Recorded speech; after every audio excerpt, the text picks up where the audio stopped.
From Dolphin Soccer Park on the campus of the College of Staten Island, CSI Sportsnet presents NCAA Division II men's soccer coverage live on the ECC network. In today's conference matchup, the College of Staten Island Dolphins take on the Queens College Knights. And we'd like to welcome everyone into the McDonald's pregame show. McDonald's, our scoreboard sponsor here at the College of Staten Island, bringing you our pregame show each and every Dolphins home game. My name is Joe Foreman. I'm joined on the call by my broadcast partner, Aaron Cohen. And Aaron, the Dolphins come in following a draw in their last conference match against Mercy University on Wednesday. The Knights come in 1-1 in conference play, looking for their second conference victory of the season. What are some of the things you're looking for in today's meeting between these two teams? Well, thank you so much for welcoming me onto the broadcast, Joe. It's always a pleasure to be here with you. I think what we're looking for from the Dolphins is just that attacking potency. 0-0 draw versus Mercy. Outshot them 14-9. Shots on goal were a little less favorable towards the Dolphins, but we know that they have the attacking prowess to get themselves into good positions. It's just having that quality in the final third to pick out the corner and put the ball past the goalkeeper. Defensively, it's going to be difficult.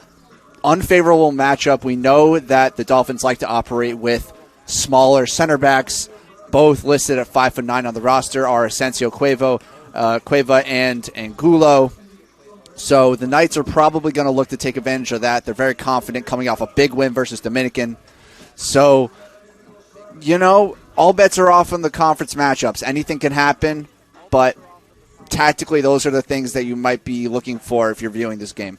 Well, you said it, Aaron. Big win for the Knights against Dominican in their last game. 10 goals for Queens in that victory. The Dolphins did not score in their last outing, the 0-0 draw against Mercy, as you mentioned. But something else to note going into today's matchup, this Dolphins team has been very good at home historically and this season. They are unbeaten at home this year, 2-0-1. However, they are 0-3-1 on the road. Now, if you're the Dolphins, you have to solve those issues on the road as the season goes on, but you're on your home turf today. You're hosting a CUNY rival in Queens College, as we mentioned during the women's game. CUNY institutions in Division II, the College of Staten Island, and Queens College. That's it. So those two teams are meeting here at the College of Staten Island today. This is the 13th meeting between the two teams, and the Dolphins have gotten the better of the all-time series. That's a trend that they would like to continue in today's game. But you got a chance to speak with CSI head coach Alex Cuba, and you'll have the opportunity now to tell us, how do the Dolphins think they can do that, keep that winning trend going against Queens College? What on the CSI side should we be looking out for today? Well, yeah, I did get a chance to talk to Coach Cuba, and he shared a lot of interesting information with me. He talked a lot about preparation and watching film for this Queens College side, and he feels like this is a pretty favorable matchup here for the home Dolphins. So the Queens College Knights, they like to employ a high press. They're going to get up the field and try and win the ball in their own attacking third. But CSI is a team that likes to play in behind on the transition and look for their runners. Fortune Uzo is a player that Coach Cuba mentioned. Extreme pace, really good ability to just run by the opponents on the left side. And if they can just work past that initial press, they're going to be able to find a lot of success. So it's going to be up to the defenders and how they're able to operate with the ball. Two holding midfielders. We'll get a little bit more into the formation later, but Brian Curlew and Daniel Angulo, we know that those guys are very capable of operating in tight spaces. So as long as they don't cough up the ball too much while they're passing the ball around looking for the breakthrough, it could be an exciting offensive game for these CSI Dolphins.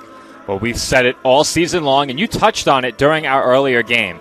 Both the men's and women's soccer team have played a lot of very evenly matched games. The Dolphins, 12 goals for, 12 goals allowed. That's an average of 1.71 goals for and against. Shots, the Dolphins being outshot by a very slim margin, 91-86. Shots per game, they're being outshot slightly on average, 13 to 12.3. They do have a better shots percentage by a slim margin. Their shots on goal percentage trailing the opposition by about 5%, though. Overall, here at home, we've seen some very evenly matched games, though. At the end of their last match that you and I covered, a bit of concern for them late in that game. They did have a late advantage and the University of Bridgeport almost was able to net the equalizer. It was whistled away on an offsides flag, but the Dolphins really needed to rebound from that. That was a very concerning finish for the Dolphins with the one-man advantage, almost allowing that game to be tied. After that, they went on to lose against Damon, and then the 0-0 draw against Mercy. So in terms of conference wins, the Dolphins are looking for their first, and you know they'd love to get it against their CUNY rival. One of the signs of an experienced team, a team that knows what it's like to be in winning positions consistently, is that they know how to close out a game. They know how to confidently and convincingly take the win from their opponent. This team is very young, a lot of inexperience. They're still learning how to close out games most effectively. Thankfully, they did come out with that win in their last home game, but you're right, Joe. It's not been the best start to their conference season. This is a big matchup, especially when you look at the conference games that are coming up after this one. They're playing Roberts Wesleyan after this. That's a team that has both of the top two scorers in the conference so far, so a lot of attacking prowess there. Then they have a non-conference game against the University of New Haven, and then they're playing St. Thomas Aquinas. So if they want to have momentum going into the thick of the conference season, they're going to need to pick up a positive result here at home. Well, I actually made a mistake during the women's game, Aaron. I said that we had conference games here on the weekend, every weekend, with the exception of October 14th next month. We are actually here during the week on Wednesday, October 18th. The Dolphins take on the University of the District of Columbia. Women's soccer will face Lincoln University of Pennsylvania on that day. So I was actually mistaken about the schedule, though you did say it, Aaron. Just one non-conference game remaining for this Dolphins team. And as we've mentioned so many times already, the top 6 teams make the playoffs. Teams 3 and 4 in the standings will get the opportunity to host a first-round playoff game. You know the Dolphins would love to bring playoff soccer back to the College of Staten Island. It has been quite some time since we saw playoff soccer here at CSI. And if I have to think back and recall, I believe the last playoff game we hosted here was the CUNYAC Championship in women's soccer. I want to say that was in 2017 or 2018. I'm fairly certain it was one of those 2 seasons a long time ago. A great time hosting the championship game, but this campus and the athletic community and the fans of this Dolphins team really starving for some playoff action here at home. And if the men can finish 3 or 4, or perhaps even 1 or 2 in the conference, they will have the opportunity to host a playoff game regardless of where the other teams rank. So top 4 will get a chance to host a playoff game. The Dolphins hope to take a step toward that here at Dolphins Soccer Park today. Starting lineups are about to be introduced, and then we will have opening kickoff in this NCAA Division II men's soccer conference matchup. The College of Staten Island takes on Queens College coming up next. Hobra, a taco joint, Staten Island, where we're proud to have shared our family-first spirit with people from throughout New York City and the world. With indoor dining available both at the bar and on the floor. Or step outside for additional seating and an outdoor bar.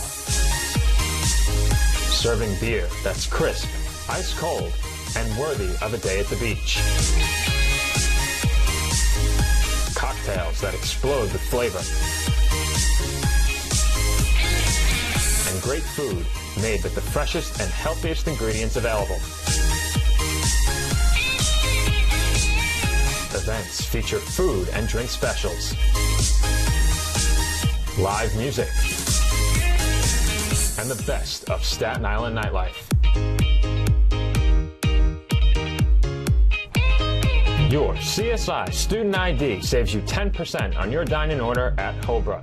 Visit us at 412 Forest Avenue, Staten Island.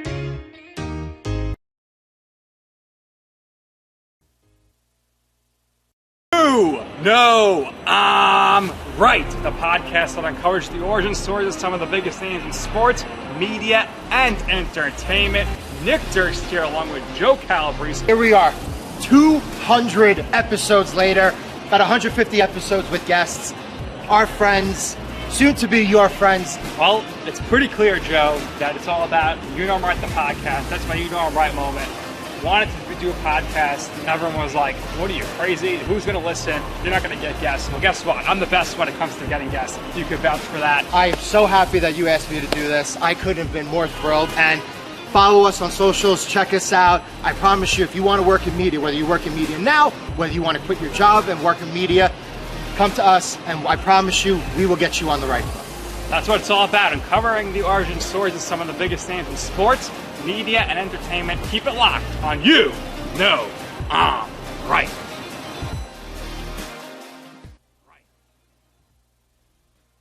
My path to a college degree would have been completely different had I not run Division II cross country for the University of Mount Olive. Having an athletic and academic scholarship was key for my success. Our coaches were really helpful with balancing out my academics and athletics. I decided to attend graduate school because I wanted to become an athletic director. Receiving the postgraduate scholarship through the NCAA provided me with the flexibility to choose the school that I wanted. So now I know that I can accomplish any goal that I set for myself. As a student athlete in college, I first got involved with the NCAA at the national level. It was through the Student Athlete Advisory Committee, SAC, gave me an opportunity to advocate on behalf of all student athletes, to affect change and to make an impact. The NCAA is giving the student athlete a platform to voice their concerns and to be able to advocate for what's going to affect their well-being. The policies that are being put in place are speaking towards academics, they're speaking towards well-being, they're speaking towards fairness, creating a culture so that the student athletes have the best experiences possible.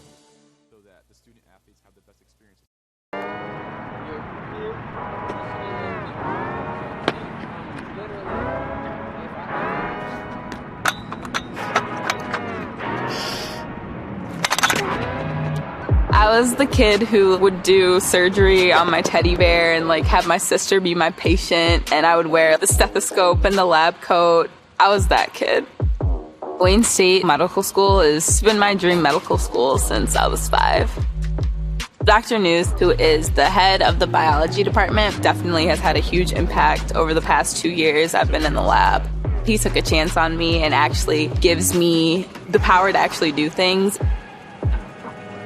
Athletics are important, but so is service, so is research, so is becoming a better person. And we expect you to do well athletically, but don't forget the reason you're here, which is to give back to your community and to get good grades.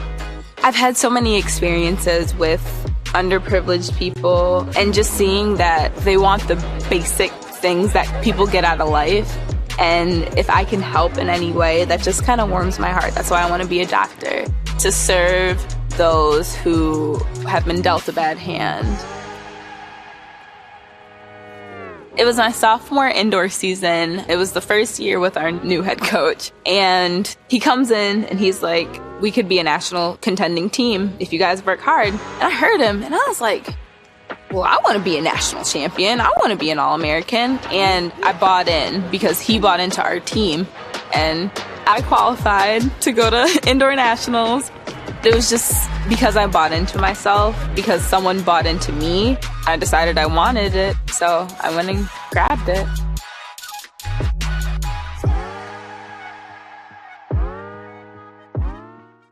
And we are back from Dolphin Soccer Park. Joe Foreman rejoining you alongside Aaron Cohen with today's NCAA Division II Men's Soccer East Coast Conference matchup between the College of Staten Island and Queens College. Aaron, you have the starting lineups with formations for both teams. Aaron, take it away. Well, unfortunately, I only have confident formations for the Dolphins, but I will, of course, run through the starters for the Queens College Knights. So in defense, we have Andreas Haralambous, joined in the back line by Tommy Wagner, Nicolas Diaz, Jose Mendez. Midfielders for the Knights will be Leo Pinto, Adolfo Martinez Paquette, Andrew Johnson, and Kevin Johnson. Forwards will be Tommy Gunn as well as Harry Cook, who's the top scorer for the Knights. In goal will be Juan Cruz Ladino. Now, for the home Dolphins, they will be playing a 4-2-3-1. In goal, we have Amari Thompson. Center backs, of course, are the ever-present Leandro Angulo and Luis Asensio Cueva. Wing backs will most likely be Franklin Shehu and Steven Flores, number 29, coming back from injury. We can talk more about him later. 2 holding midfielders will be Brian Curlew and Daniel Angulo. 3 attackers ahead of them will be Fortune Uzo on the left, Raul Naranjo in the middle, and Alex Morris here on the right. And up top, leading goal scorer for the Dolphins, number 6, Miguel Espinoza. All right, thank you, Aaron. As we are just moments away from kickoff, the Knights Already in position, the Dolphins huddled to the right of midfield.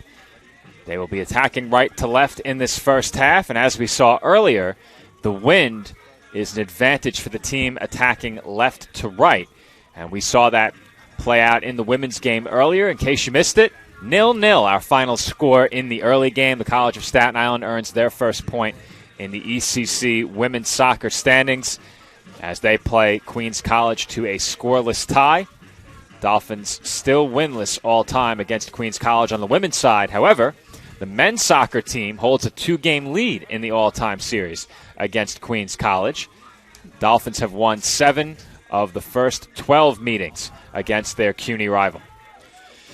That is true, Joe. However, they haven't beaten Queens College since 1985. That's also the last time they scored against the Knights. I had a feeling that's where you were going next.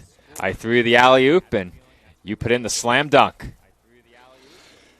It's, recent history isn't favorable, but there's always an opportunity to start a new chapter, and that's what we've got here today on a surprisingly sunny afternoon so far. Don't want to jinx it. I think if we learned anything at the end of Game 1 and of all the lessons to take, this is what I took. We can't commentators jinx the weather. Well, you're really testing it right now, I will say. Well, the forecast called for rain in the morning. It rained for the majority of the women's game until later in the second half. After the rain had eased up, it came to a stop in half number 2. And it appeared as if the turf was a bit slick early in that game. Players went down over the ball, lost their footing consistently for much of that game, but that was cleaned up a bit later as the rain stopped. However, it was not enough to get a goal up on the board as the two teams battle for possession in the midfield, and that is sent off the foot of Nicholas Diaz, throw in Staten Island. Women's game was a little bit on the slower side, like you mentioned. No one could get a goal on the board. Men's team will be hoping for a little bit more attacking power. Here come the Knights. This is Jose Mendez who gave it up. Now Leo Pinto was dispossessed by Daniel Angulo, one of the Dolphins' captains, wearing that Volt yellow armband. He's out there with Leandro Angulo as well, another captain. This is Miguel Espinoza. Over to Stephen Flores on the far side. Now Morris. Back to Flores. Morris tried to redirect it to Flores, but it winds up on the foot of Naranjo. Morris again. Back to Naranjo. He sends one toward the top of the box. And that was headed by a Knight. I think it was Harold Lambus who got a piece of it. And we did have a whistle as we have a player down near the top of the box. And that's Miguel Espinoza. Looked like he took that header attempt to the back of his own head. Seems like he's okay. I want to take this moment to point out some interesting formation tendencies. So number 4, Luis Asensio Cueva, who's been playing center back basically all season, looks like he's lined up at left back at the moment, and Franklin Shihu is slotted in at center back alongside Leandro Angulo. So bit of a different look than what we've seen so far this season. The clock has been stopped. 42:37 on the clock here at Dolphin Soccer Park, and there's going to be a dropped ball after the officials conversed. Naranjo back to Flores. Morris was able to keep that one in, but he redirected it straight to Queens. He continues to pressure as Diaz looked to escape the corner. He is down, holding his left shin. The Knights have been awarded a throw. They're going to get Morris on a late tackle there. By the way, don't know how Morris was able to keep that initial ball in. That was very, very impressive.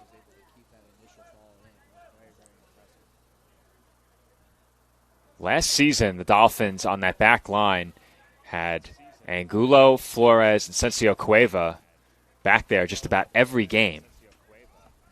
And those three reunited in the starting lineup today. You mentioned Flores returning from an injury, has been eased back We saw him get in the game against Bridgeport, if I'm not mistaken, last time we covered the Dolphins here at home. Played limited minutes in that one. Coach Kuba talked a lot about Flores and the importance of having him back in the defense. Number 2, Michael Garcia was deputizing well, but as we've seen already, the way that Flores can interface with the right winger, create some attacking motions there, can be very influential in the Dolphins' attack. Those three, Flores, Angulo, and Asensio Cueva, played a lot of minutes last season. And that consistency in the back was key for this Dolphins team in the games they were able to win. That trio, as I've said many times, preventing goals and preventing goal-scoring chances before they happen. And as you said, Aaron, they also lend a bit to the attack as well. So that ball sent long up the pitch, but too much on it. And the Dolphins are awarded a goal kick. We're going to see a lot of that type of ball from the Knights. They're a team that does attempt to play out the back a little bit, but their center backs and defensive mids aren't the strongest on the ball, so they find most of their attacking success from playing that long ball over the top. Uzo with a nice redirect for Angulo, as that one was sent through toward Morris. Naranjo couldn't keep it, as Haralambous took it away from him. Here come the Knights. Off the touch by Johnson. And down goes Shehu in the box. That's a foul against Queens. Free kick, Staten Island. Well, that was some impressive quickness from Queens College number 14, Andrew Johnson. He had Angulo beat for pace.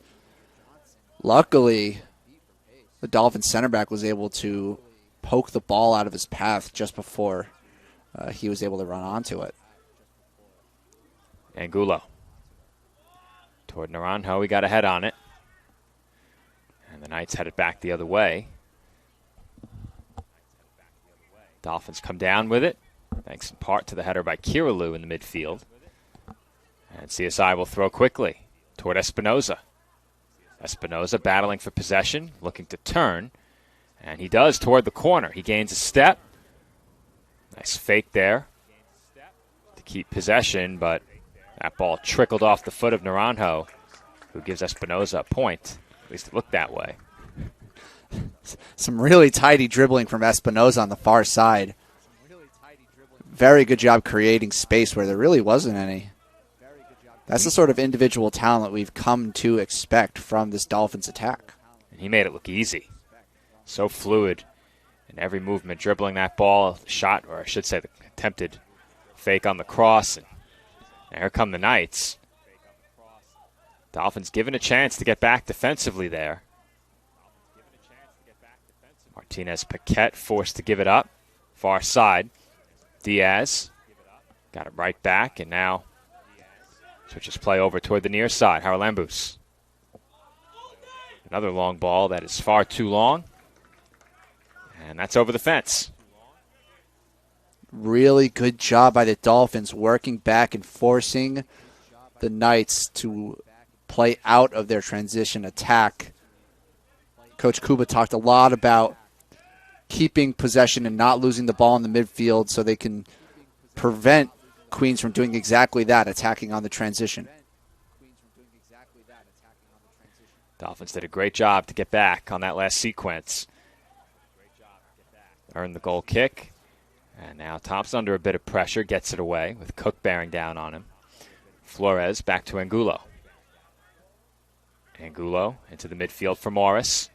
He wanted Curlew. And Morris has it back. That's sent up toward Uzo, who, as we mentioned, has great speed. Uzo looking to work in toward the penalty area. Moving forward slowly. He drops it off to Asensio Cueva. Asensio Cueva toward goal, where it's easily handled by Juan Cruz Ladino. Well, Cueva's been playing center back all season, so he hasn't had to whip in many crosses. Might take a few times for him to get the rhythm. Here come the Knights. This is Johnson looking to play Tommy Gunn through, and there's too much on that ball. little heavy on the passes early from Queens through the first 8.5 minutes or so. It's a very quick turf, especially today when it was raining in the morning. So the Knights got to take a little bit off their passes if they're looking to connect. Here comes Angulo. Now Shehu. For Espinoza. Espinoza moving forward. Fakes toward the inside. Look at this dribbling as Espinoza lost his footing. He's down, but Naranjo picks right up where he left off. Espinoza still down. As play continues, that sent in front. Morris came charging in, couldn't get there. This is Curlew. Curlew back to Flores. And they're going to stop the clock at 35-53. Miguel Espinoza still down for the Dolphins. I don't think this is going to be good, Joe. He stepped on the ball as he was dribbling, and his foot slipped right off. That's a recipe for a muscle injury. Of course, I'm hoping that it was just a little bit of a shock of the system type thing, but that's something to be careful of with the knee. It looks like he was playing around with his kneecap. He'll step off the field for a second. That's the leading goal scorer right there. Be a big hit if he couldn't come back. The good news is he walked off under his own power. And he's ready to go back in, it appears. He's waiting for the okay, and he's waved back on. That's good to see. That could have been bad, Joe, I'm telling you. Watching him walk off the field, I think I got a sense of what the injury was. Aaron's nodding in agreement, and if you looked closely, I think you could have spotted it on the live stream. But he's okay. If you know, you know. That's kind of how it is. You know. Exactly. Here come the Knights now. Gulo, strong challenge. Had attempted cross is knocked down. And the Knights will regroup.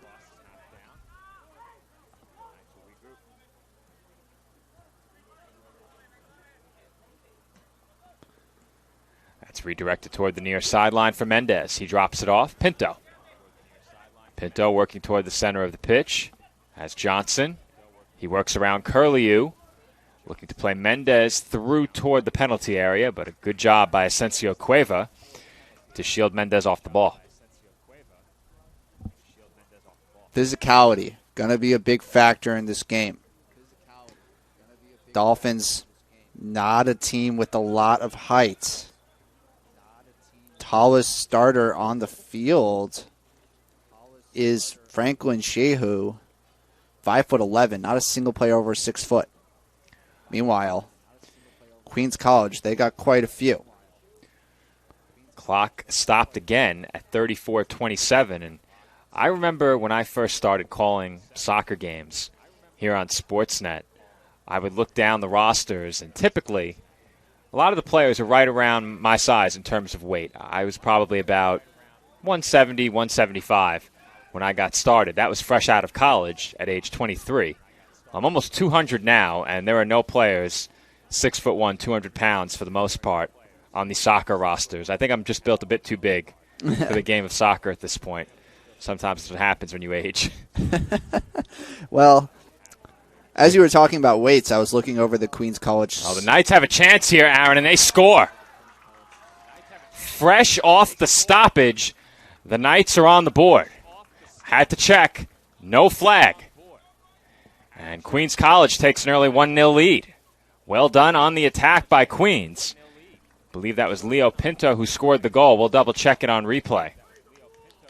Well, not the ideal start for the Dolphins.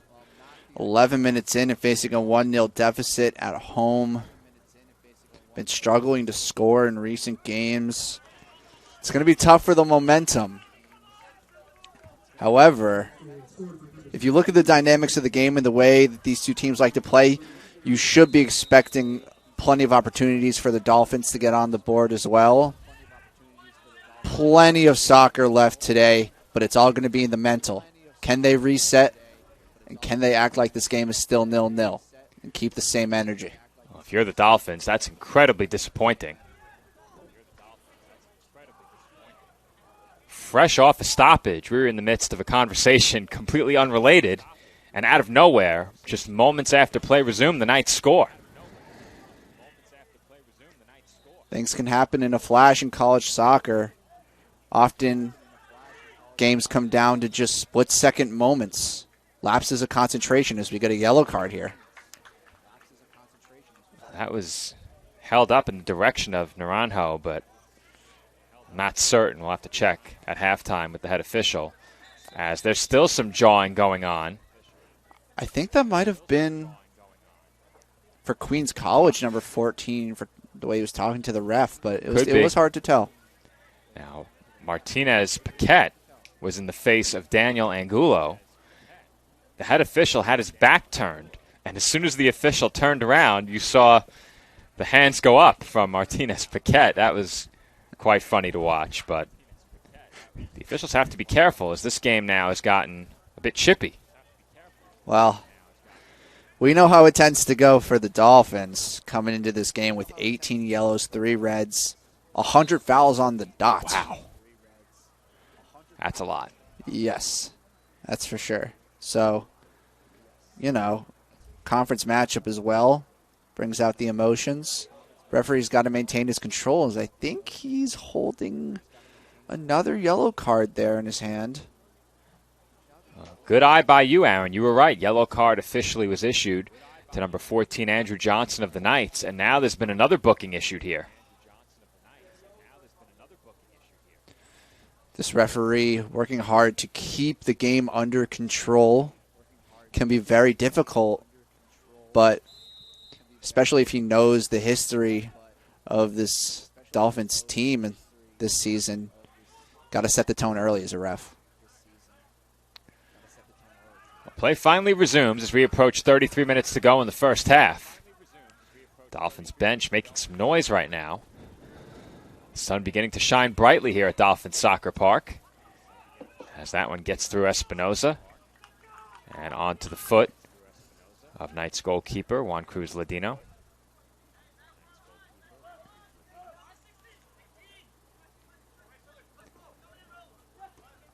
Haralambous into the midfield. That's chipped in the air.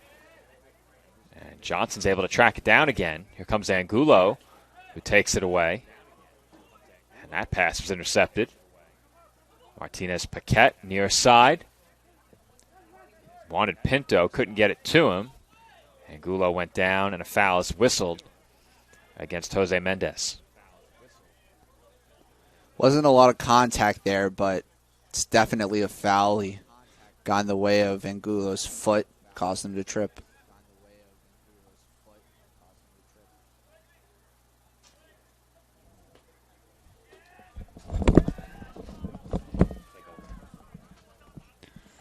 And Joe's going to have to step away for just a few minutes, and I will take over. Throw in here on the far side for the Knights. Knights have been working hard to slow down the game. As that throw-in really went to nobody. Not sure who that was meant to target, but either way it will be a goal kick here for the Dolphins. Goal kick taken short. Here's Shehu. Back across to Angulo. Felt the pressure. Harry Cook lurking around. Patient play here from the Dolphins. Shehu and Angulo exchanging a couple passes. Long pass into Espinoza. Referee gets in the way. He's going to have to stop play there. It'll be a drop ball. Knights maintain possession. A bit of a testy moment. Kevin Johnson didn't realize that Espinoza was sneaking up behind him. And now we have a long ball behind. Could be trouble. Amari Thompson's there. Awkward. But he ends up with the ball. Wow. Talk about a chance from nothing. Booted high over the top. Leo Pinto is chasing, and Dolphins defense was not handling it very well. Could have easily ended up in as a second goal for the Knights. Speaking of, here they are attacking again. Offside called on Harry Cook. But I think what we're seeing is just a little bit of early chemistry issues with the newly aligned back four. Shehu trying to slot in there at center back where it's always been Asensio Cueva. So Coach Kuba interrupting the partnership of Asensio Cueva and Angulo. Hopefully it pays off in the long run. Well, Aaron, I had to step into the room next door just to make sure that our levels were okay, as that sent on goal by Espinosa and saved easily by Cruz Ladino. However, we're having some lag issues right now with our broadcast hub via our input. I had to make sure everything's coming across cleanly for the online broadcast, and indeed it is, so we are okay. It's great news. Punt long here. Shehu trying to deal with it. Eventually he does. Curlew not able to keep the ball. Knights looking to take advantage, but there's Shehu again. Clears the danger for now, but the Knights have a throw-in. It's going to be taken by Jose Mendez. Just over 16 minutes into this first half. Dolphins still looking for their first quality chance. Knights got on the board seemingly out of nowhere, as that was not kept in along the touchline by Mendez.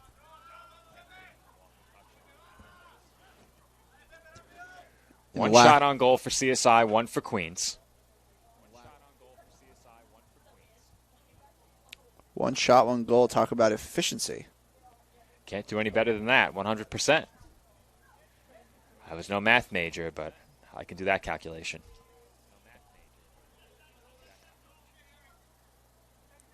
Dolphins look to work it out of their own end.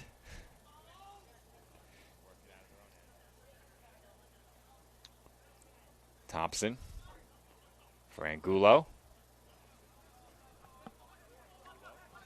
Angulo toward Morris and Uzo.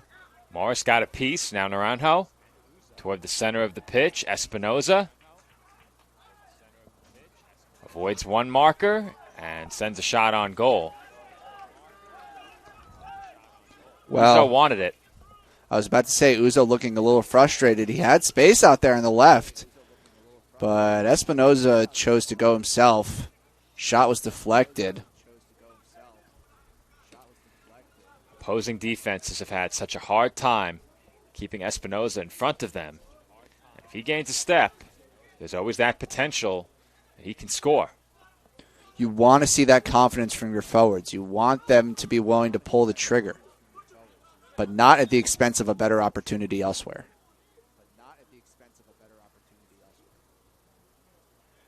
We have a player down. That's Naranjo. Looked like he hit his shin on the follow-through. Yeah, he was frustrated a little bit that there was no call, I believe, but, I mean, he put his foot up at shoulder height. You're leaving yourself exposed to collisions at that time. He recovered pretty quickly, Aaron. It's good to see. Always love to see it. Makes for some good streaming. I was going to say television, but you can stream the ECC network on your TVs via any smart device, Fire Stick, Roku. Maybe a deal with NBC in the works, Joe? Perhaps. You never know. CSI Dolphins on Peacock. There was a time when CSI Sportsnet was featured on all sports television. I do believe they had a TV channel. This is Daniel Angulo. That was redirected by Morris and taken away by the Knights, but Angulo is there again.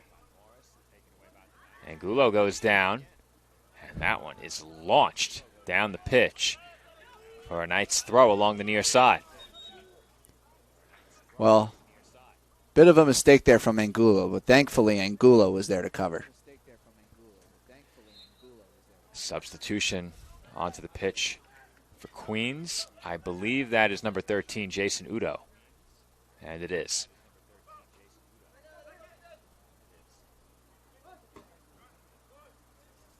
Angulo tracks it down in the midfield once again. Got a piece of it, enough to get it to Uzo. He's tangled up. Now Espinoza lost it. And the Knights send it back up the pitch. Thompson waiting. It's been a slow start for Fortune Uzo. Hasn't been able to get involved too much.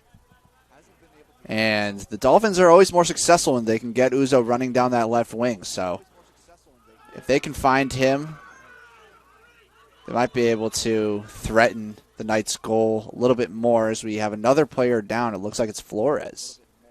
And you're right, that is Flores. And the clock is stopped at 24-23. And physicality certainly has only increased as this first half has gone on.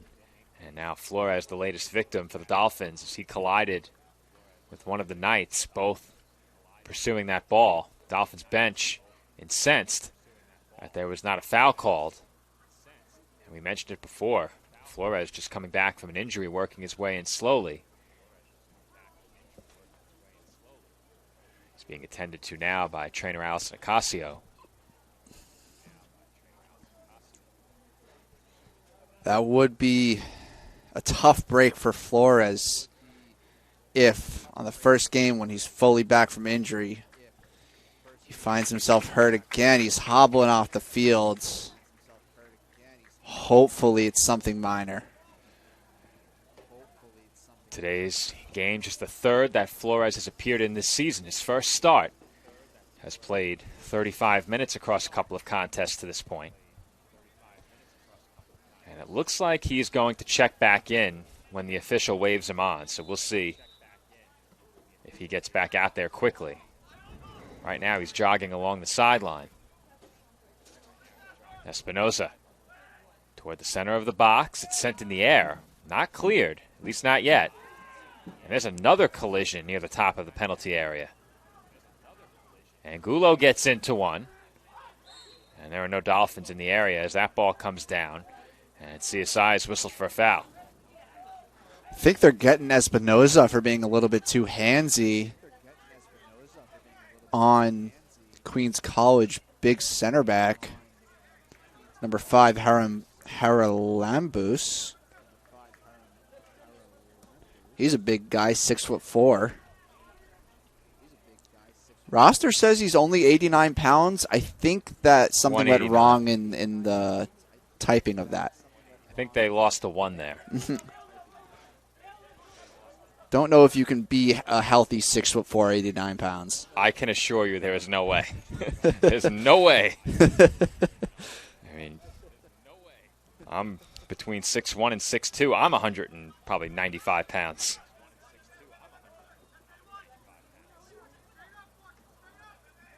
That one headed toward the midfield. Knights have it. And Curlew able to win it back for the Dolphins. He's on the move. Looking for Naranjo, but Haralambous waiting there for it. Nicely played off the heel there by Pinto, and a foul is whistled against Queens. And Johnson couldn't believe it. Well, it's such intelligent play from Angulo. He's got the position. He's between the man and the ball. And as soon as he feels that slightest contact on his foot, he just hits the floor. He knows he's going to get that call. Relieves all the pressure in an instant. Not sure there's a Dolphin who is better at drawing the whistle than Daniel Angulo. To be fair, he's also been on the other end of those where he's come in with a strong challenge and been whistled for fouls. He's received a couple of yellow cards already. He might be at 3. Have to double check that. I think he's at 3.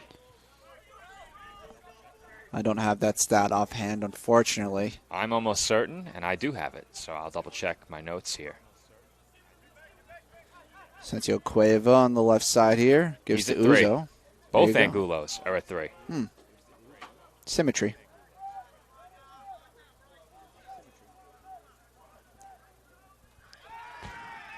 Speaking There's a of hard yellows. tackle. Yeah, speaking of yellows is right. Reckless challenge there from Steven Flores. He took Udo down hard. And you could hear that from up here, shin guard against shin guard. And Joe's just not really necessary. He wasn't in the most dangerous of positions. Flores had support. Might have been better to just let him go. Now you're on a yellow. Got to be careful for the rest of the game. There's still a lot to play. Well, the physicality in this game has certainly lived up to the billing. As Thompson stops that attempt, it ended up on goal. The more I watch Thompson, the more I'm able to understand that his biggest weak point as a goalie are those crosses that come right in between, an obvious catch and obvious standing back. He's got to be more decisive on those balls. Either come or do not come. Curlew up to Uzo. Uzo up the near side. He's working hard against Kevin Johnson, who's able to clear. Curlew in the midfield. Chipped it in the air toward Asensio Cueva. And he was able to keep it in, but the Knights are awarded a throw.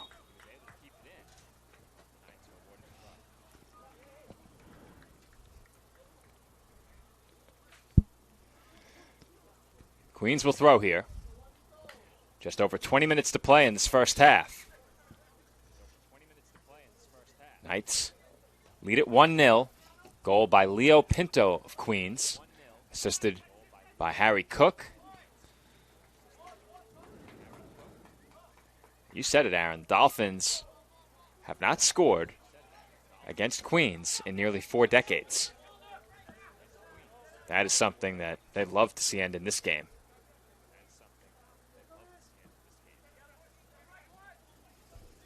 You did say that, correct? I did say that. Okay. Last time they beat the Dolphins was September 28th, 1985. Last time they beat the Knights, that is. The Dolphins beat the Knights. That's what I meant to say, yeah? Yes.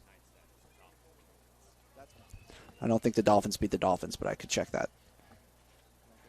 Not unless they had an intra-squad scrimmage. They certainly did not. They did have their alumni game wiped out by rain. That was scheduled for earlier in the season, the day the Dolphins played Bloomsburg. But the weather that day was awful. And there are 2 balls on the pitch right now. They get that taken care of. Pinto trying to dribble his way through 2 markers. Could not. And Uzo with a nice clean tackle, able to take it away. But the Dolphins give it right back. And the Knights look to move quickly on the attack. Haralambous up. Gomez, that's sent into the box. And you saw there, Thompson in between once again, Aaron, to the point you made before. When it comes to high balls in the box, it's a lot like driving. They say an indecisive driver is a dangerous driver. And the Knights wanted a corner. They don't get it. Nice job defensively by Shehu on that one. And now Angulo looks to play it up to Espinoza. He has it, and he redirects it right back to Queens. Just slightly off on that intricate passing in the midfield, something that the Dolphins usually do so well. Got to find their rhythm soon.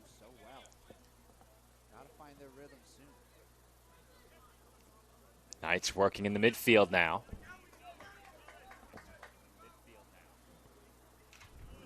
Gomez plays it back. Johnson near side for Haralambous into the midfield once again. Martinez Paquette, bit strong, off his foot.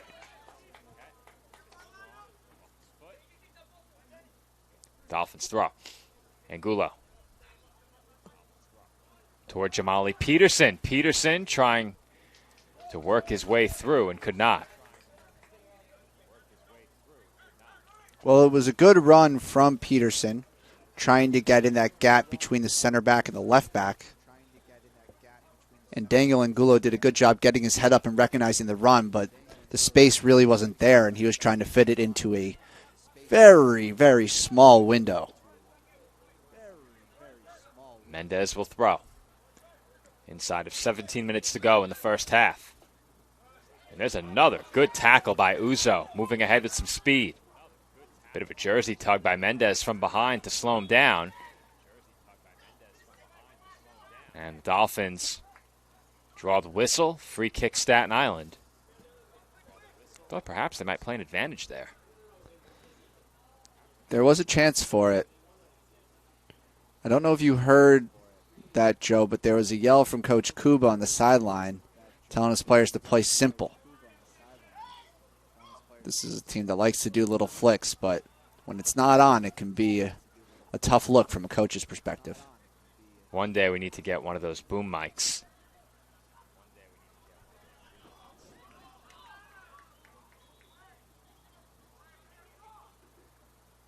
Throw in. We'll go to the Dolphins here. Maybe even just the Lavelle mic for the coach. Mic him up.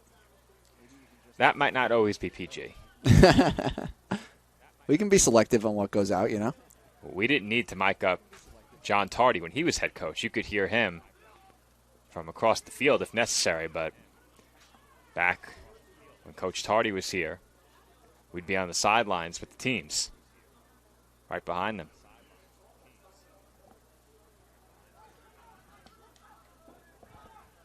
Waiting for the official ruling here, and it's going to be a corner for Queens.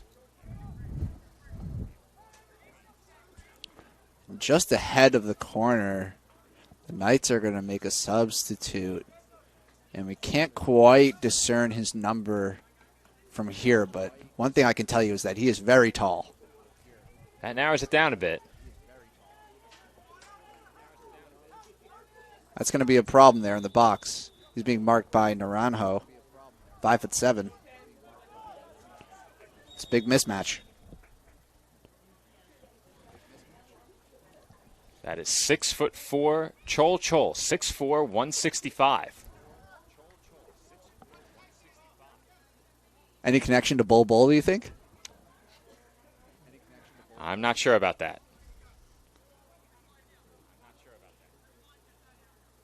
Tyler's shaking his head. I don't know if that's a no or an are you serious, Aaron? Tyler, did you do research? Do you know? He technically is our producer, so he could research those facts for us.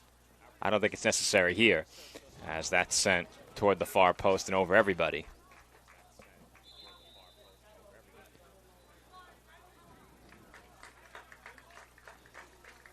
And someone was just shown a yellow card.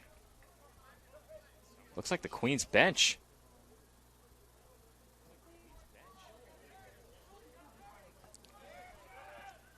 We've seen quite a few yellows in this first half.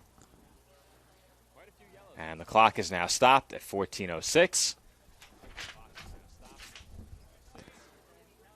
Just to put a little bit of measurables on the size difference. Dolphins still operating without a single player over 6 foot on the field. Meanwhile, the Knights currently have 3 players on the pitch listed at 6'4" on their roster. A matchup of size against speed. Not sure how much FIFA you've played in terms of video game, but the majority of people who create players make them all minimum height, maximum speed. Mm-hmm. If I made my player anything over 5'7", I'm the tallest player out there out of the created players. That is true. Unfortunately, in the game of college soccer, often the size and physicality wins out. Naranjo wanted Uzo, and not a big window for that pass. And a foul against the Dolphins. Well, he went down pretty easily for a big man. I'll just say that. This ball is positioned fairly far up the pitch compared to where the foul occurred, and they are going to move back. I believe there's an element in Queens College's strategy right now, trying to win those free kicks so that they can just pump the ball into the box. That's what they're going to do here. Free kick taken by Martinez Paquette is knocked into the air. Bounces around in the penalty area. Foot race toward the ball along the touchline. And it looks like we're going to have another corner kick. Just more and more opportunities. It's difficult to weather that kind of thing. Possession certainly has favored Queens so far in this first half. I tell you, my old college coach would call this a gut check right now. Down by a goal, getting peppered with crosses. Can you come out the other end of it? Once again, that corner kick into no man's land over everybody. That's two corners and two that haven't had a chance to do much.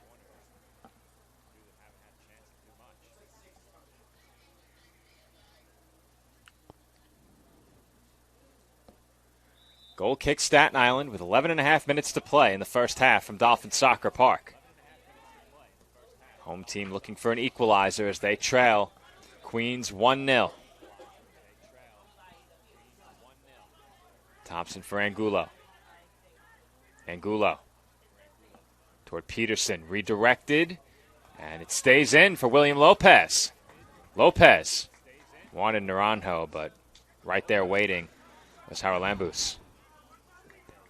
Worked so hard to get the ball up the pitch, Joe. You got to take more care of it when you get there. Especially with the rarity of the opportunities for the Dolphins this half. That wastefulness is difficult. There really wasn't much of a window there as that was nearly intercepted. Lopez was probably a stride away from cutting that ball off right in front of the penalty area. Dolphins will throw with 10.5 to play in the first half.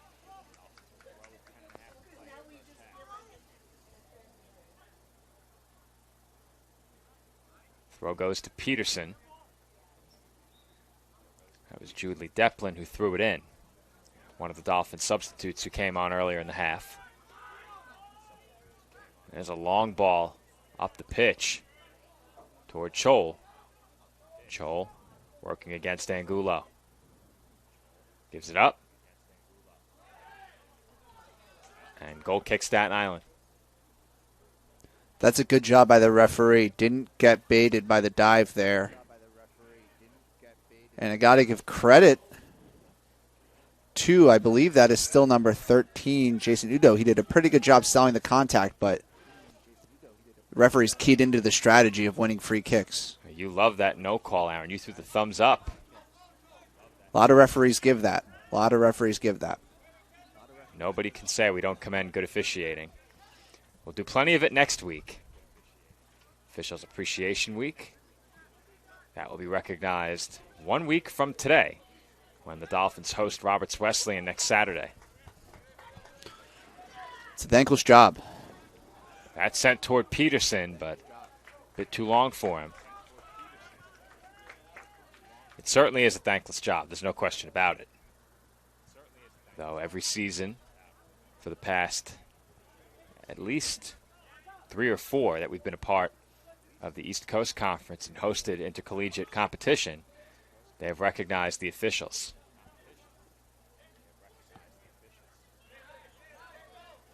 That one skips over the touchline. Throw in deep in their own end for the Dolphins.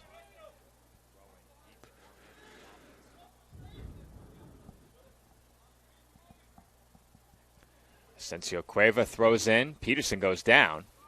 And now the Knights have it. Chol in the corner. Tried to cross one in. And Thompson calls off Curlew.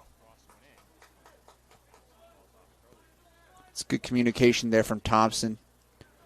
Keeping control of his box.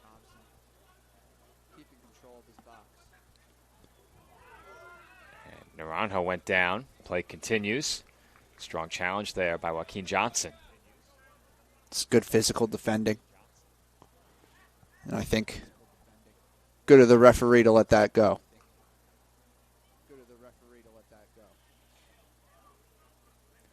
Joaquin Johnson, another 6'4" player for the Knights.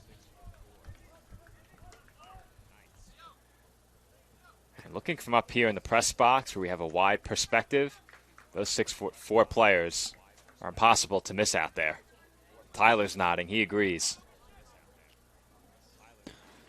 That is the prototypical strategy of college soccer, Joe. Just get those big physical bodies, create chaos in the box, and hope to just poke one in the back of the net. Not many teams play the way the Dolphins do. Very long throw there by the Knights, and well, that was almost a disaster. Aaron had the hands on his head. Tyler was in disbelief to my right. The entire commentary booth held their breath for just a moment there. Andrew next door can't believe it. I tell you, that would have been really embarrassing because there were no attackers threatening it. Purely defensive miscommunication.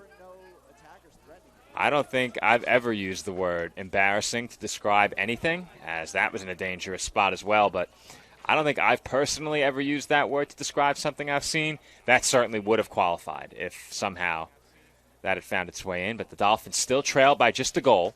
Now, not this past summer, last year, in the summer of 2022, we covered Manhattan Soccer Club as they hosted their home games here at CSI. And in one of the very first games we covered, the opposition ended up misplaying a ball sent back to the keeper.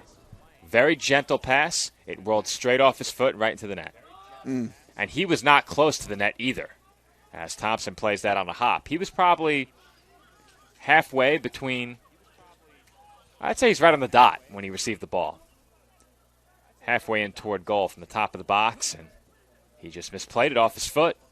The keeper did, and it was an own goal.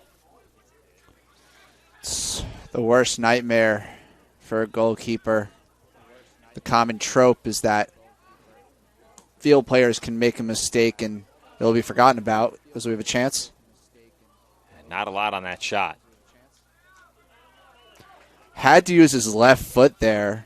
I think that was Chol. It was. But instead he went with his right and couldn't generate any power.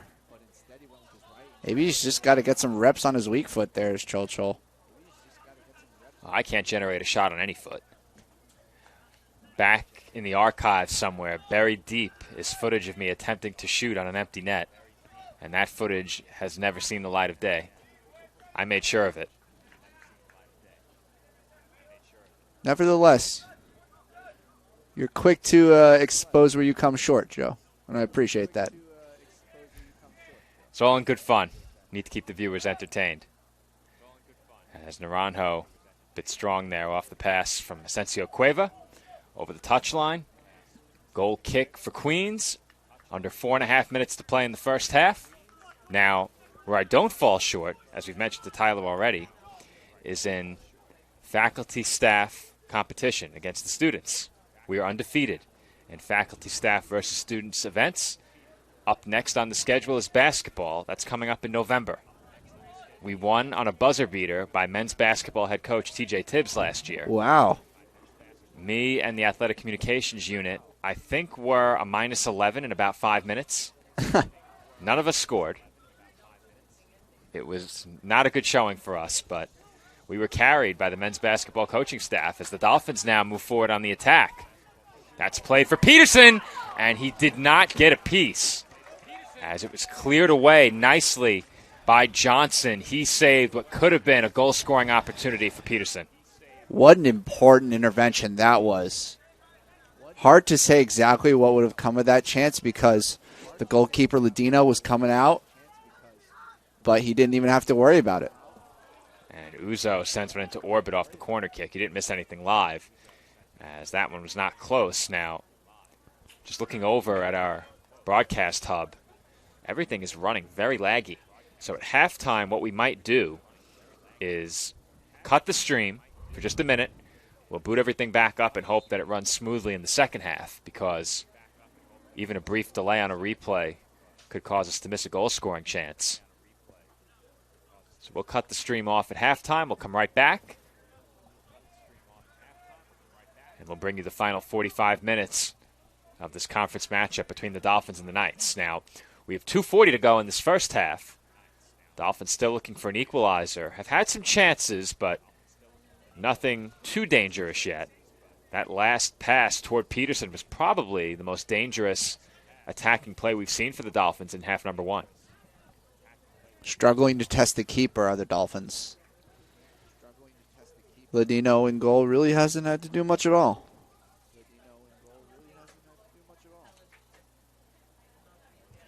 Queens will throw as we approach 2 minutes to play in the first half. They'll look to throw long again. And Angulo heads it away. Peterson first to it. Moving forward with some speed. And he's met with a strong tackle by Kevin Johnson. That will give Queens a chance to regroup defensively. Throw goes to Naranjo. Naranjo fakes toward the center of the pitch. And another nice tackle, this time by Haralambous. He gets it ahead to Chol.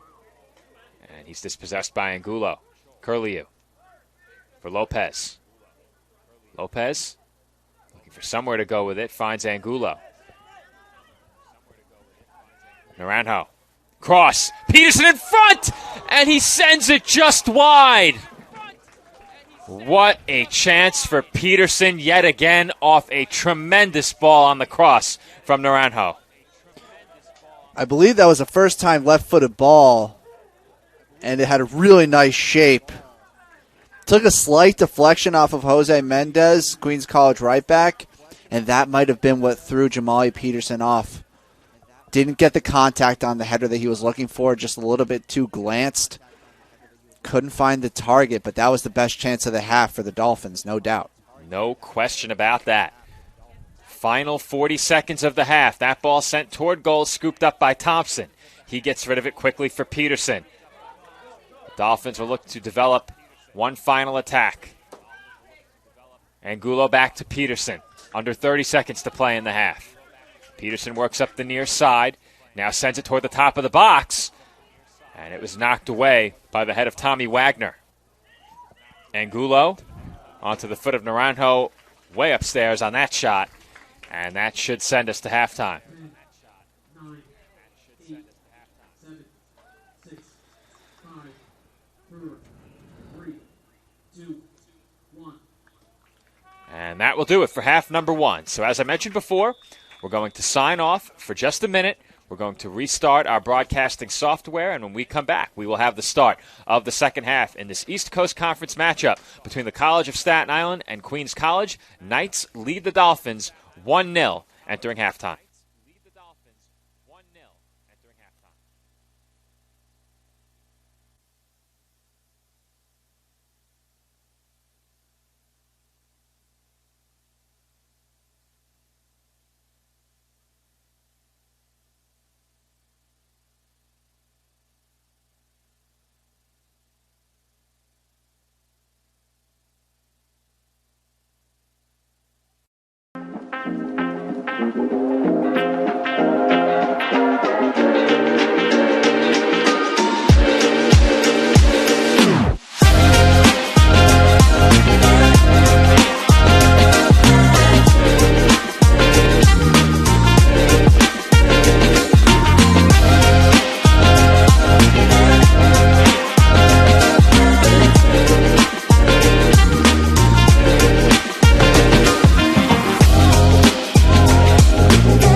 I feel like as a player, I've grown so much with this group and with my coaches, and my game has just elevated a lot more than it would have anywhere else, to be honest. So I'm just so grateful to be able to play with this team. And just being able to play in Division I soccer, week in, week out, it's just getting the best of both worlds, having the opportunity to get a degree. You really have to appreciate what you have. And there's so many kids around the world that don't get these opportunities, so you have to take advantage of it for sure. If I lose, I'll respond with respect. If I win, I'll back it up with humility. If I fail, I'll rise up with honor. It's tough for us to put it all on the line. Don't undo my hard work with poor sportsmanship. Respect. It's the name of the game.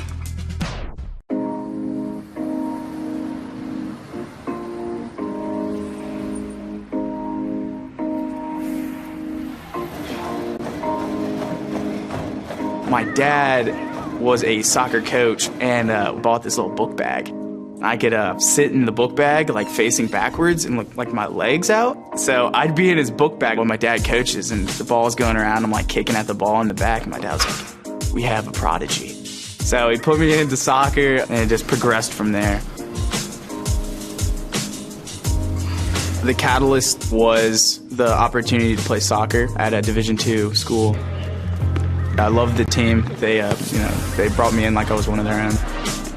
The professors help out so much. They actually care about developing me, not only so I just memorize the material and able to take a test, but am I able to apply the information. I don't feel nervous asking them, hey, I'm not going to be in class, can you send me something? And they're completely fine with it and they understand, which is the best part. On my team, I thrive to work as hard as I can. I mean, whatever you do on the field, there's a positive correlation to whatever else you do. Be it personal relationships, homework, the way you carry yourself. I'm able to go out and become president of the Student Athletic Advisory Committee. SAC is consistent of like a ton of different backgrounds, and we'll come up with cool ideas for like fundraisings and having the opportunity to raise money for Make-A-Wish and knowing it's going towards a good cause. Not only motivates me, but it motivates the whole community. I've changed since I got to King University. It's really helped me to develop as a leader. I think it's honestly the best thing that's ever happened.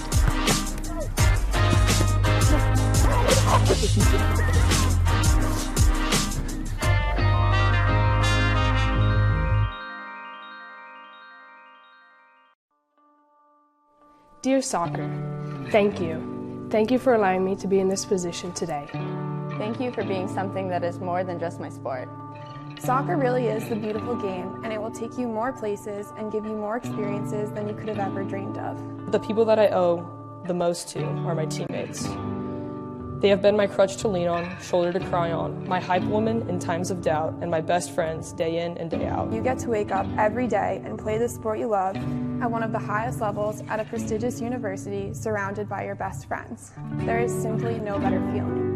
You have given me my best friends, my most trusted mentors, and the most essential experiences of my young life. You are my community. With you, there is no race, no gender, no rich, and no poor.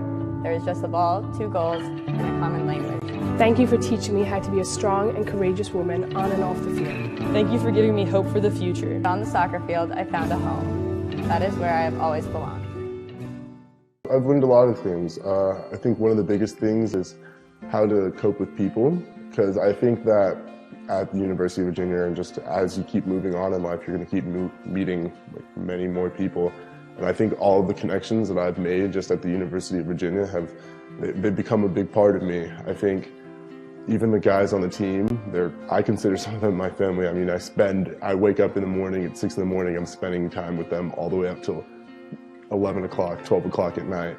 And I think that's one of the bigger things that I've learned is the relationships that I build with people, whether it be on the soccer field and off the soccer field, because even classmates at University of Virginia are some people I consider some of my best friends. And I definitely think connections with people and the bonds that you build with people that I know are going to carry on with me through my entire life, it's definitely some of the bigger lessons I've learned. Champions know how to seize opportunities. When they see moments of greatness unfold right before their eyes, they push as hard as they possibly can, and then they push harder. Because the heart of a champion never settles, never quits, and never stops giving its all. We are champions. We are Division II. We go big, we give it everything we've got, and we win. On the field, on our campuses, in our communities, for our causes, in our careers. We rise to become champions in everything we do. We are Division II, and there are no limits here. We make our time count. We set our own path. We become champions on our terms. It's time to up your game because we're here to play and learn. But most importantly, we're here to discover ourselves, our vision, our heart, our drive to achieve every goal we aim for because we want to be champions at the highest level, life. At Division II, the opportunities are here. Are you ready?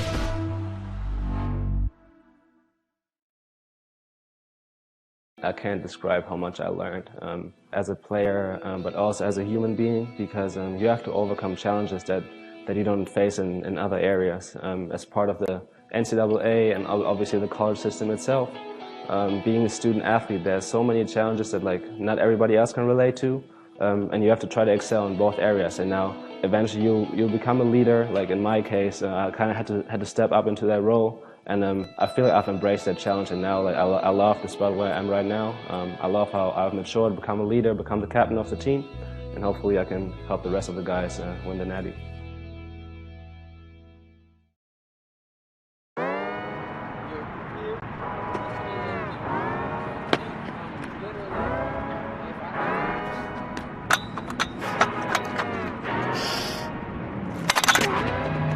I was the kid who would do surgery on my teddy bear and have my sister be my patient, and I would wear the stethoscope and the lab coat. I was that kid. Wayne State Medical School has been my dream medical school since I was 5. Dr. News, who is the head of the biology department, definitely has had a huge impact over the past 2 years I've been in the lab.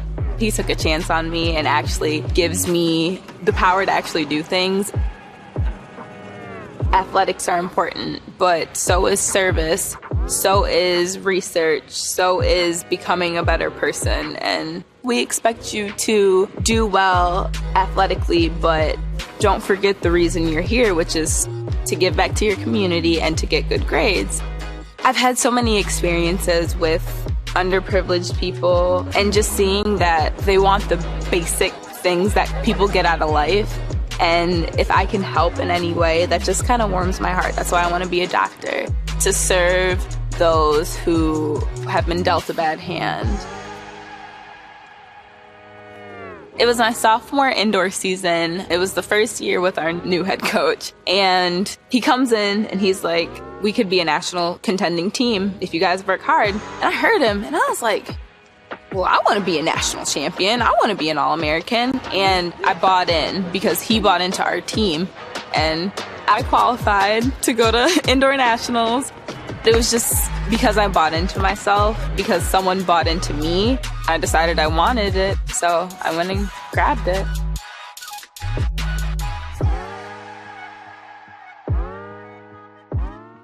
Dear Soccer, there are no words to describe my love, admiration, and appreciation for you. From the moment I was brought onto this earth, you were all I knew. You have been with me and have seen me from a young little boy in Brazil to a well-rounded man in America. From all the days and nights kicking the ball at walls, breaking everything at home and making my mom upset, sleeping with a ball under my arms, making fun of my dad for beating him by 1 goal, never imagined that he would let me in just to see me smile. You were there for me. You were there with me. When we are together, nothing else matters. It's me and you. It's like the whole world disappears. Everything goes away, and we just enjoy it. I have always given you my all, my very best. Soccer, you have brought me to a place outside of my comfort zone, gave me an opportunity to live out my dream, and introduced me to my mentors, my role models, and most importantly, my family. You have been my teacher, my biggest fan, my biggest critic, and my best friend. With you, I was able to accomplish milestones that I'll always be proud, experience moments that I'll never forget, make memories that I'll forever remember, and live the life that I always dream about. So thank you. Thank you for turning the little boy who used to break things into the house to the man that I am today. There are no words to describe my love, admiration, and appreciation for you. But there are words.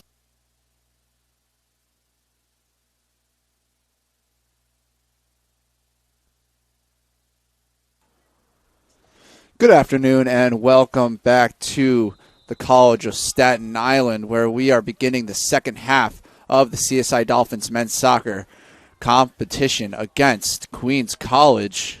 Coming into the second half, the home Dolphins are down 1-0, and they weren't really able to execute on their attacking plan in the first half.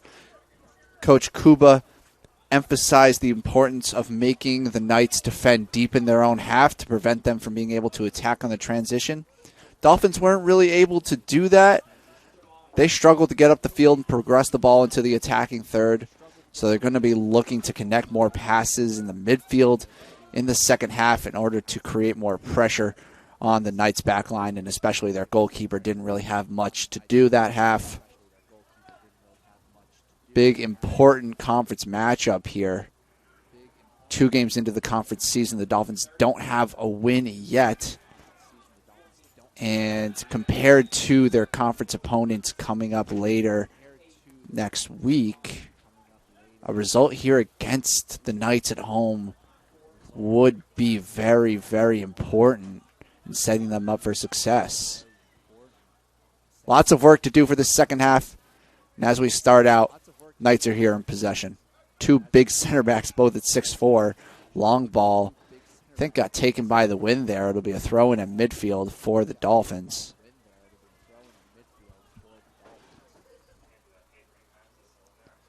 On the far side, it's Asensio Cueva. Good touch there from Angulo to turn. Daniel Angulo goes down there, does not get the call. He usually does, but referee was smart to the dive. Ball down the right here is Johnson. Plays it across. Pretty good ball, and it's almost a second goal there for the Knights, just wide. Wow. Great chance there for Tommy Gunn at the back post. It looks like actually we're getting a corner call, so it must have been a defensive intervention at the last moment. Goal-saving intervention, one might even say. Corner here is going to be taken by number 10, Adolfo Martinez Paquette. And we talked a lot in the first half about the size advantage that the Knights have. Corner will be whipped in swinging. Wind took the ball off of its spot. Actually, technically, the ball is in an illegal position, but it's not going to get called. In swinging corner, Thompson punches, and it'll be another corner, this time from the opposite side for the Knights.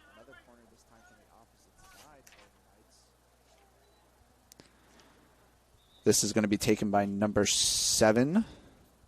And I just gave my roster to our producer, Tyler, to handle a bug that's getting caught in the wires, so I actually don't know the name of this number 7, unfortunately.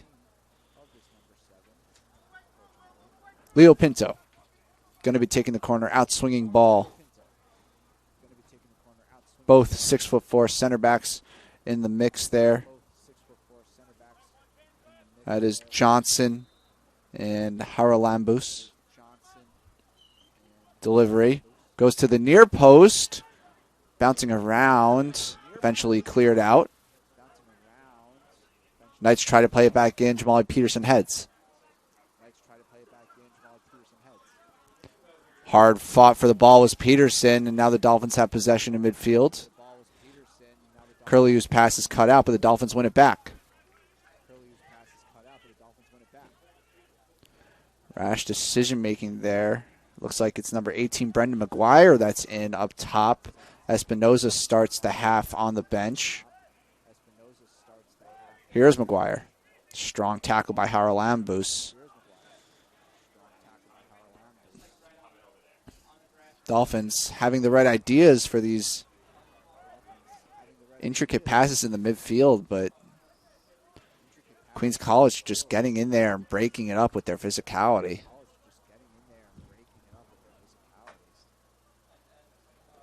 Throw in here on the far side for Asensio Cueva.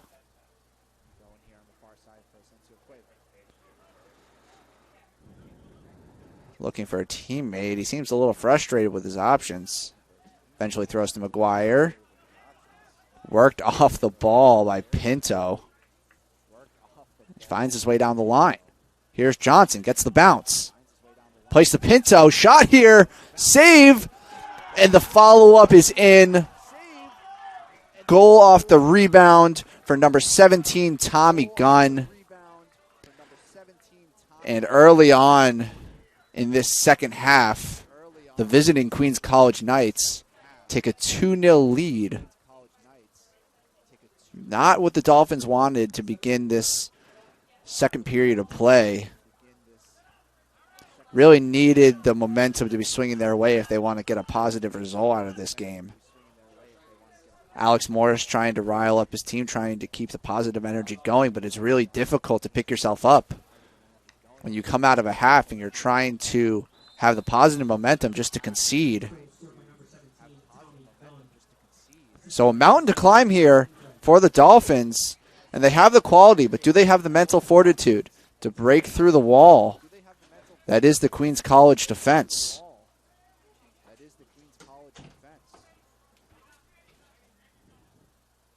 Climb starts now. Morris on the right side. Wins a throw-in. Looks like the right back for Queens College, Eob Gaffigan, was frustrated, but there really was no contact there to call for a foul. Throw-in here for Morris on the near side. Gives to Lopez. I think the Dolphins are going to get a corner. Yes, they do. Good opportunity here for the Dolphins to get right back in this game. Headed away. Eventually cleared out. Number 3, Juan Gomez. Hernandez gives to Asensio Cueva. Looking for Angulo. Couldn't find him. And Queens College have a chance to break. Ball over the top. Amari Thompson's got to come, and he does. Heads it to Sheehu, who's able to clear the danger. A lot of nerves here as the Dolphins trying to avoid going even further behind. And they got to show more attacking prowess. Once again, Aaron, thanks for taking over for me. I was in the room next door trying to get a box score for the sideline. Unfortunately, the ink order that we placed with Staples never came through, so I had to go to my car and get my personal printer to get them all set. And there has been nonstop action since the second half started, so we haven't had a moment to generate a box score before a goal was on the board, followed by another corner kick, and just back and forth action to open up the second half. But as you see on your screens, and as Aaron has mentioned already, it is a second goal for the Knights, who now lead it 2-0 as we reach the 38-minute mark here in the second half. Dolphins looking to pull back to within a goal on that attempted pass by Angulo. Benjamin Hernandez making a run down the center of the pitch. Couldn't get there. The problem has just been giveaways in the build-up, Joe. Every time the Dolphins are looking to create an attack, they just make a mistake before they can even get forwards. It's hard to build momentum that way when you're not connecting to feet. Tommy Gunn scores the Knights goal just a few minutes ago. Leo Pinto with the assist. He's already scored in this game. He's been right in the middle of both goals.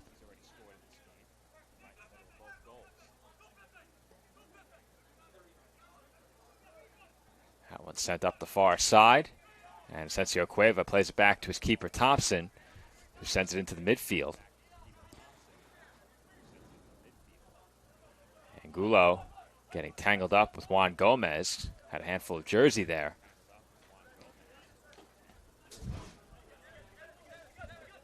Gomez again, this time working against Lopez. Gaffigan toward the midfield circle. Johnson up toward Arolembus on the far sideline.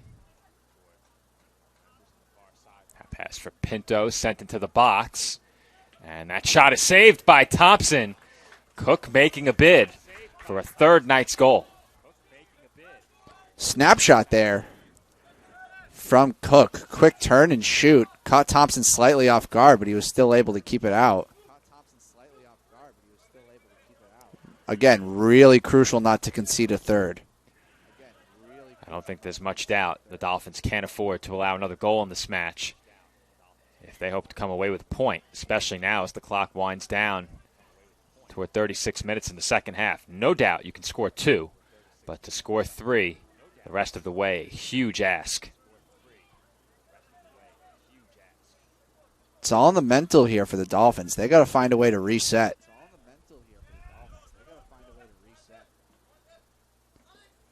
Too many small mistakes, just like that little giveaway from Morris. It's a strong tackle by Johnson in the midfield. But the Dolphins still making sure that the Knights can't carry that attack into a dangerous position. Queens will throw in here. The Dolphins are a team of intricate technical play and high difficulty passes. But sometimes you just need to play simple in order to establish that rhythm and that stability in your play. And when you can't do that, you can't get to what makes you best. That's what's going on right now with the Dolphins team. That ball sent toward Bronco, but he couldn't get there. And it's going to be a goal kick for Queens. We mentioned during the pregame how good this Dolphins team has been at home. They haven't allowed many goals here at home this year. They allowed 1 against Bridgeport, 1 against American International. They shut out Bloomfield. And that might be it for their home games, if I'm not mistaken. 2-0-1, I believe. So the Dolphins have allowed just a couple of goals here at home across 3 contests, have already allowed that many today. That's right, strong home team. And this is a defense in Queens College that is prone to letting up a few goals. They only have 2 clean sheets this season. And one of those is that 10-0 win against Dominican, which is just a complete outlier in almost every way. Clock stopped once again as we had a big collision. Naranjo showed the yellow card.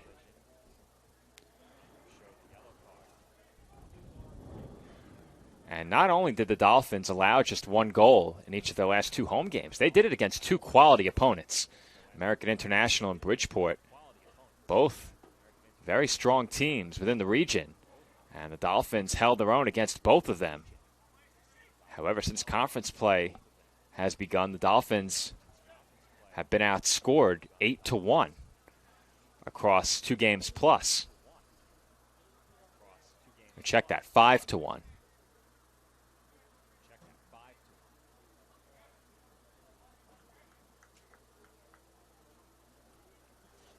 Women's soccer has been outscored 8-2, including today's 0-0 result.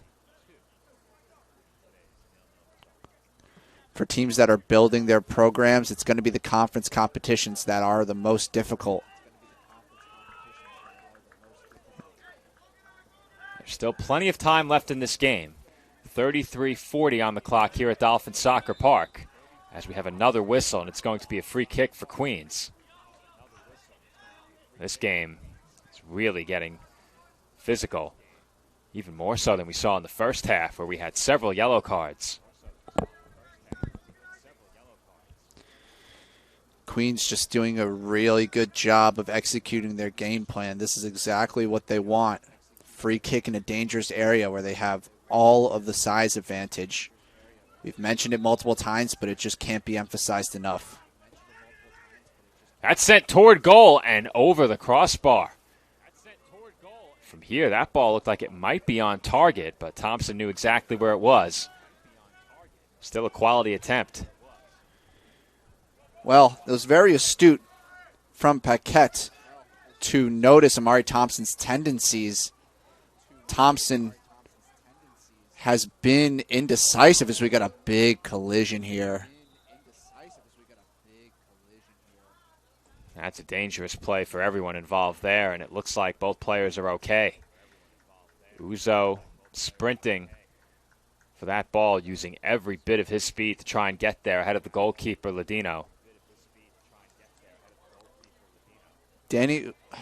Fortune Uzo is a really impactful player to have on the wing because you can just play a ball over the top and tell him to run and go get it, and he just is that fast. He can go and win those balls. But it leads to the potential for some contact like we just had. Thankfully, the goalkeeper is okay. That looked like it was going to be far worse when that contact was made between the two players.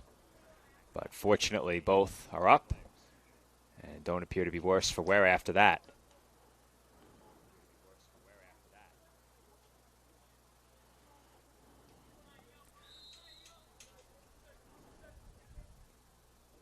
It's going to be a free kick here for Queens, taken by the goalkeeper. Clock will begin running at 32:38.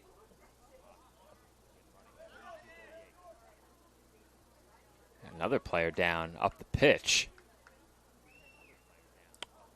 Off-ball contact there. Not really sure what happened. And watching it transpire, it looked like maybe a shot to the sternum. And those can take you down quickly if you get hit in the right spot. But that's all I can think of. Didn't see much else. Got the wind taken out of him. Certainly inadvertent. Uzo toward Curlew, and the Knights take it away. It's chipped back toward the sideline, but Queens can't track it down. Dolphins will throw. And the Dolphins are trying to retrieve the ball from the Knights bench. And those substitutes weren't doing them any favors. Aaron's having a good laugh about it. That's the epitome of conference play right there, Joe. Digging through your opponent's legs for the ball while they're upset about it. That's exactly the type of nonsense that you want. Queens was not doing CSI any favors there. I think that's clean gamesmanship, however, especially in a conference game, as Uzo makes a run after this ball, and he goes down. Clock stopped again.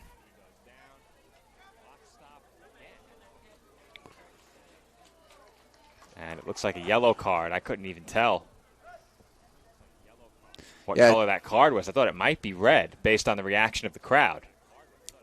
Not a red card, just a yellow. Bit of a reckless challenge there. Again, not really necessary. Uzo is fast and he's dangerous, but he was right along the end line and he wasn't facing goal. You don't need to do that. You don't need to give away a free kick in a dangerous area in a scenario like that. The Dolphins, off of this set piece, could make this a one-goal game. Good position for a free kick. And Queens look to be all over CSI's plan for that one. Looks like they've seen that on film before, and now an opportunity on the counter. Pinto is through. He's alone, and he sends it way upstairs. Well, that's not how I expected that attack to transpire, Aaron. That ball was not close. And it looked like he may have been halfway between a conventional shot and trying to chip it over the keeper. That's just a terrible missed opportunity by Pinto. He should be putting that in the back of the net. And he was one-on-one clean through. As soon as he took that little hesitation, that little stutter step, Joe, I felt like he was not going to score. He just didn't have that confidence, that conviction that a forward needs. He hesitated, and he paid the price. The Dolphins catch a big break there. And going back to that CSI free kick, we've seen them do that quite a bit on corners, where they make the short pass, and then the initial kick taker tries to overlap and cross the ball. And they attempted it again right there, and it looks like Queens had seen that on film before because they were all over it, turned it into a counterattack, and nearly a goal. I mentioned it earlier. Short corners are a risk because you're leaving potential to not even get a delivery into the box. And it's really easy to make a short corner look really good on the training ground, but when you're actually in a game, and in addition, when the other team knows what you're trying to do, it can be hard. Speaking of something that is difficult, punching the ground there from Naranjo, not a good optic for Dolphins fans. Seems like he's in some pain. He already had that left hamstring wrapped up, so This is not great. And you took the words right out of my mouth, Aaron. He had a wrap or a sleeve on that left hamstring, and it looked like that's what he was holding when he was seated on the turf. And in the second half, we've seen quite a few stoppages for hard fouls, yellow cards, injuries. And of course, you always hate to see that, especially when a player goes down and stays down. Fortunately, thus far, no player has been forced out of the game by an injury. That changes here as Naranjo heads to the bench, and he has his jersey up over his face. It does not look good at the moment, and we, of course, hope he's okay moving forward. For now, his team is without him, and they have 30 minutes to try and score twice. Lopez sends one toward the top of the box. Curlew, the nearest Dolphin, and he's shielded away from the ball by Martinez Paquette. Shehu there to intercept that ball. Dolphins will have to turn up the aggressiveness slowly as this game progresses. And looks like Leandro Angulo lost a piece of equipment. His shin guard flew out of his sock. Angulo trying to play Uzo in behind there, but right back for Queens College, number 28, Jose Mendez, was prepared for it. He dropped back a little bit early in anticipation of that ball. It's clear that they've studied Fortune Uzo's tendencies. Dolphins will throw. Asensio Cueva will send it in toward Curlew. Thompson. Up to Morris. Morris for Bronco, redirected toward Angulo. Angulo shielding defenders away from that ball. Morris, the intended target on that pass, doesn't get there. He challenges Gunn. Strong tackle, clean tackle by Morris, but the Dolphins cannot take possession back. And Thompson is forced to chip it in the air. It does not travel over the touchline. Asensio Cueva for Uzo. Uzo for Angulo. Over to Leandro Angulo. Captain to captain on that pass. Now Espinoza for Bronco. Bronco wanted Espinoza. It's broken up. Curlew with the body knocks it down. Uzo toward Espinoza again. It's broken up. Curlew again takes possession for the Dolphins. Curlew for Asensio Cueva. Espinoza dispossessed, but Curlew is there waiting. Up the far side. Keeps his footing. Looks to turn and does toward the corner. Running out of space. And Curlew makes space as that was deflected by a Knight onto the foot of Asensio Cueva. Now Angulo thought he might shoot it there. Instead, looking for Lopez, just a bit too strong. But the Dolphins, despite not getting a shot, looked like they might have a chance there if Angulo had connected with Lopez on that pass. The timing was just a little bit off. Lopez was not making the run at the moment. He was actually checking back. But overall, it's good play from the Dolphins.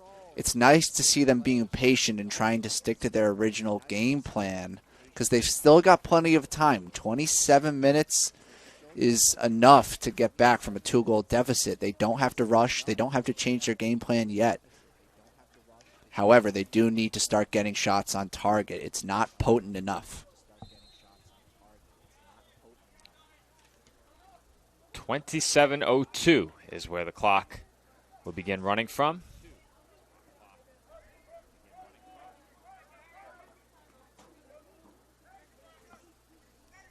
Knights take possession in the midfield. Very quickly heading the other way is Pinto. He wanted Udo, but it was broken up. Angulo for Uzo. Uzo making a run and just getting a piece was Mendez. Ball up and over the fence. That one's long gone as the Dolphins throw. Angulo is taken down. No whistle. Dolphins will throw again. Asensio Cueva for Espinoza. Espinoza nearly avoided that challenge. And instead, the Knights will look to counter, but that pass way too strong up the pitch. And the Dolphins need to continue fighting for it in the midfield, as looked like they had the advantage there, but instead the Knights come away with it. The Knights are in no rush to attack, Joe. They'll find their gaps, but they're really comfortable just keeping it and waiting for the defense to show them an opening. Here comes Queens as they look to play that one through. Too strong. Cook making that run. He's been busy. Dolphins take the goal kick quickly. Angulo surveys and sends it toward Daniel Angulo.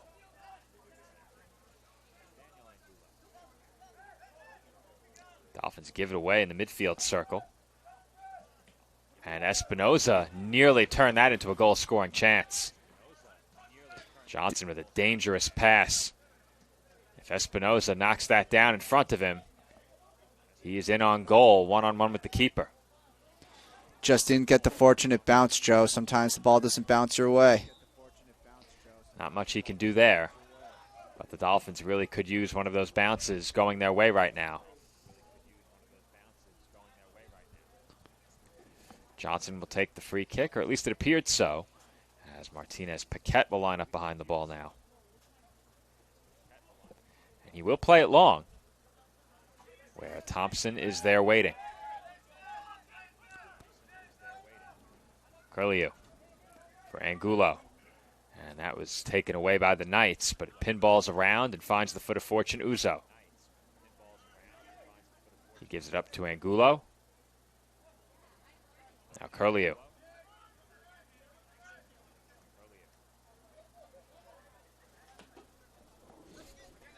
Morris for Angulo. Angulo moving forward, being given some room. Gets it to Lopez. Back to Angulo. Angulo for Angulo. Dolphins being given some room here, but the Knights are parked back, making sure they cut off any of those lanes for potential runs. Asensio Cueva. Well wide, and that skips off the fence. At the beginning of this half, Joe, I discussed that in the Dolphins' original plan, they wanted to force Queens College to defend deep to make it harder for them to attack on the transition. The problem is that completely falls apart once the Knights take the lead, because that's exactly what they want to do. They're going to park in front of their own box. They're going to sit the big bodies in front of their own goal, make it really difficult to play through them, and just defend. And the Dolphins just cannot break that down. And since Queens College don't have a need to score another goal, they'll just wait. It's up to the Dolphins to break it through. And that's such a tough position to be in.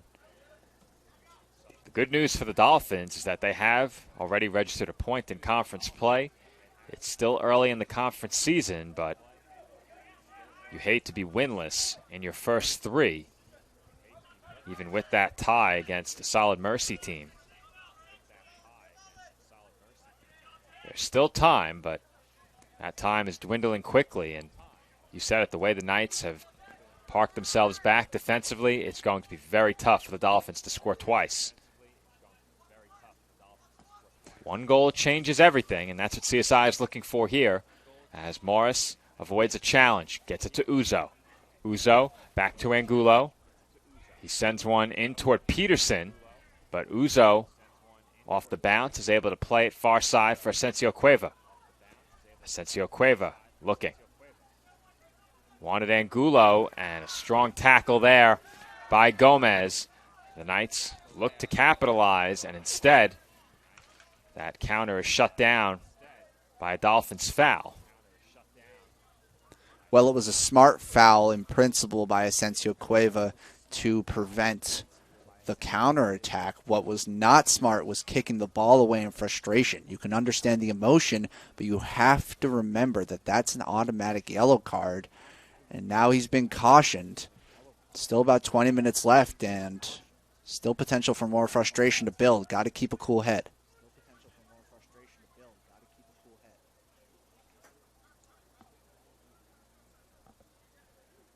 21.5 minutes left in the second half. The clock was stopped yet again. We have seen as many stoppages in this half as we've seen in just about any game. That ball bodied away by the Dolphins. It's rolling toward Uzo. He finds Angulo, and Angulo couldn't slow it down.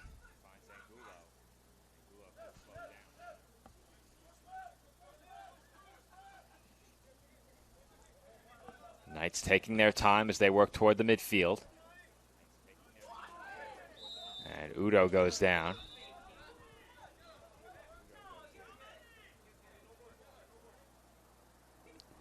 Well, referee giving Jamali Peterson a verbal warning, telling him, you committed 2 fouls recently, no more. Next foul by Jamali Peterson will be a yellow card, so he's got to be careful.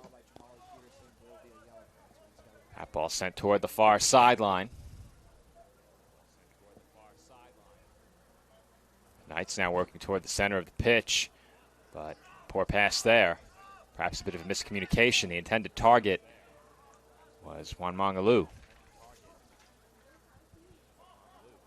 Dolphins want it off sides, and they get it.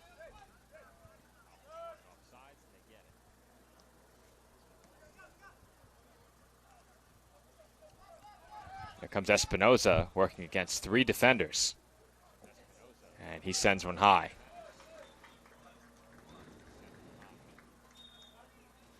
Espinoza's encouraged by that just because they got to get the ball on net. They just have not been able to test the goalkeeper. Even now, Ladino, very chill day so far.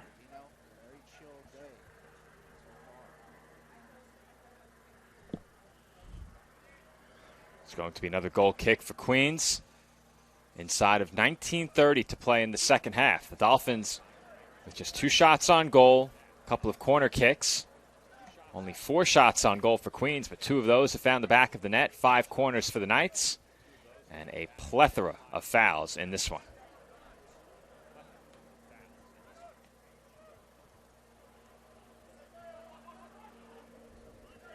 Knights moving to the attacking third. Good break up there by Shehu in the back, and that's going to be a foul. No question about it.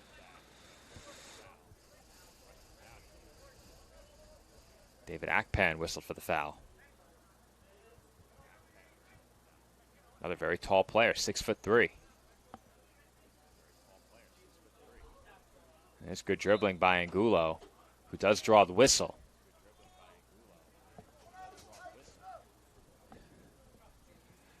Incidental contact. I think the Dolphins are going to look to play short here. They do.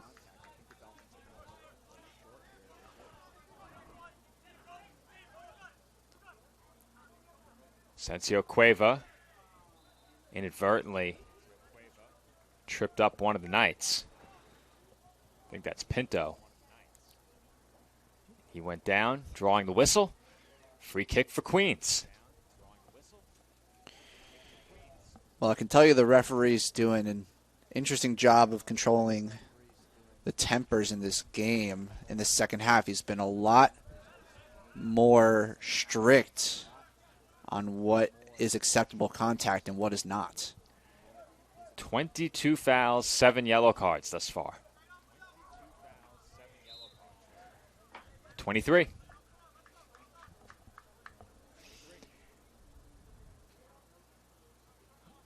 I'm not sure we've gone more than a minute or 2 without a whistle at any point in the game. Doesn't seem that way anyway.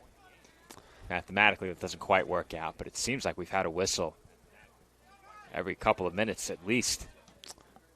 The problem is that's more beneficial to Queens College than anything, because it means that the Dolphins haven't been able to get into a rhythm or gain any momentum in their attacking efforts. So I'm sure the Knights are happy to continue with that style of play and style of refereeing. That ball's punted out toward midfield. Asensio Cueva got ahead on it. Now Leandro Angulo up toward Peterson. And I don't think it would have mattered, but Peterson did stop his run. He's going to pressure the keeper, and nothing comes of it. There's a good takeaway by Curlew. Curlew for Espinoza. Espinoza shoots, and it's just high over the crossbar. What a chance for the Dolphins. Miguel Espinoza set up by Curlew off of the takeaway, and CSI nearly pulled to within a goal. Well, I'll tell you what, Eob Gaffigan, the left back there for the Knights, is breathing a huge sigh of relief right now because that all came off of a poor touch from him. Good job by Curlew to find the pass to the only other player he had up with him. And Espinoza had a defender tight on his back. I'm not even sure how he was able to fashion a shot from that scenario, but big missed opportunity. I'm sure Espinoza will feel like he should have scored that. And there was some velocity on that shot as well. It looked like a blast off his left foot. You were right, Aaron. He was in a lot of traffic. Defender right on top of him. And that did not stop him from getting off a quality attempt. And that would have completely changed the complexion of this game.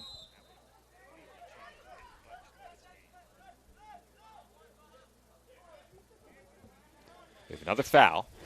Well, Daniel Angulo clearly looking to bait the foul there, but really I'm not entirely sure why. Stoppage play doesn't necessarily give an advantage to the Dolphins right now. We are in the final 15 minutes from Dolphins Soccer Park. Dolphins with easily their best goal-scoring chance in quite some time on that last attempt by Espinoza. Angulo back to his keeper. Thompson gets rid of it quickly for Flores. Flores for Shehu. Up to Angulo. Angulo back to Flores. Flores surveys. Plays it back to Thompson. Now Shehu moving forward into the midfield. He was met and had to get rid of it. Could not. At least not cleanly. And now Pinto moving forward with some speed, but he gave it away. Curlew for Angulo. Right back to Curlew. He has some room here. Uzo working up the far side as well. Curlew was able to beat one marker, could not beat a second. Now Uzo being forced backward toward midfield. He gets it right back from Angulo. Now Daniel Angulo with a defender right on his back. Being given some room. Chips one into the box, and there's nobody home for the Dolphins. Not sure what he was looking for there, Angulo. I think that was a bit of a symptom of how Queens College is suffocating the Dolphins' attack, and they're just really trying to force anything they can get. You have to give credit to the Knights' game plan. It's working. It seemed like the CSI supporters and that bench of the Dolphins has been energized on that shot by Espinoza. Since then, feels like the air's been let out of the building. It's gotten awfully quiet here at Dolphins Soccer Park.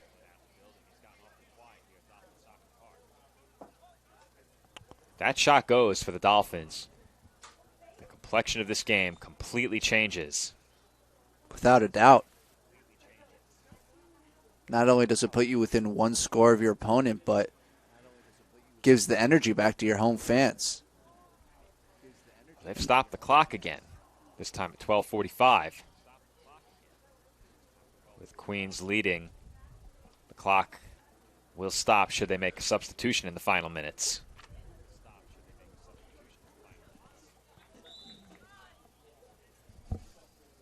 Dolphins will throw.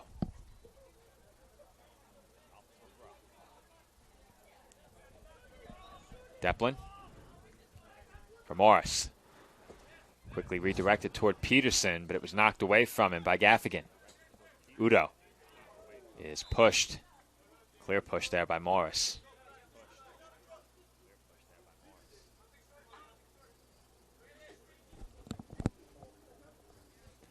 Free kick will be taken by Gaffigan.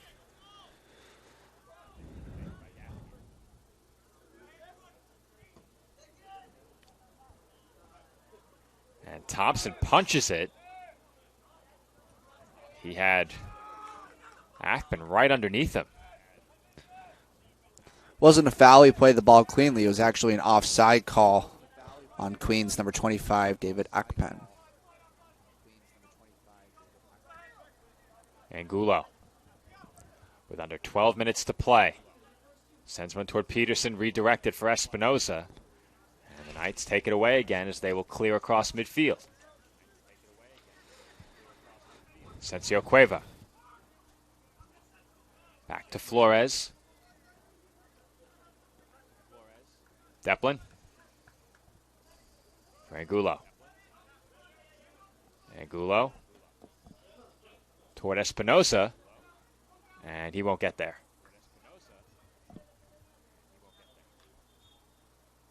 Another substitution coming on for Queens. As they continue to cycle fresh legs into the game for the final minutes. 11 minutes to go from Dolphin Soccer Park.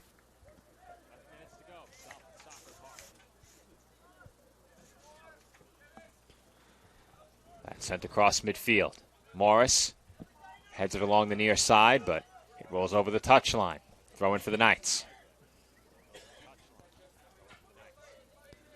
Queens College subbing on another big body, number 21, David Oprea, sophomore from Norway, 6 foot, 185.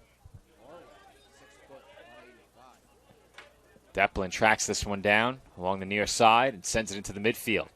Angulo heads it. Espinoza standing way off sides.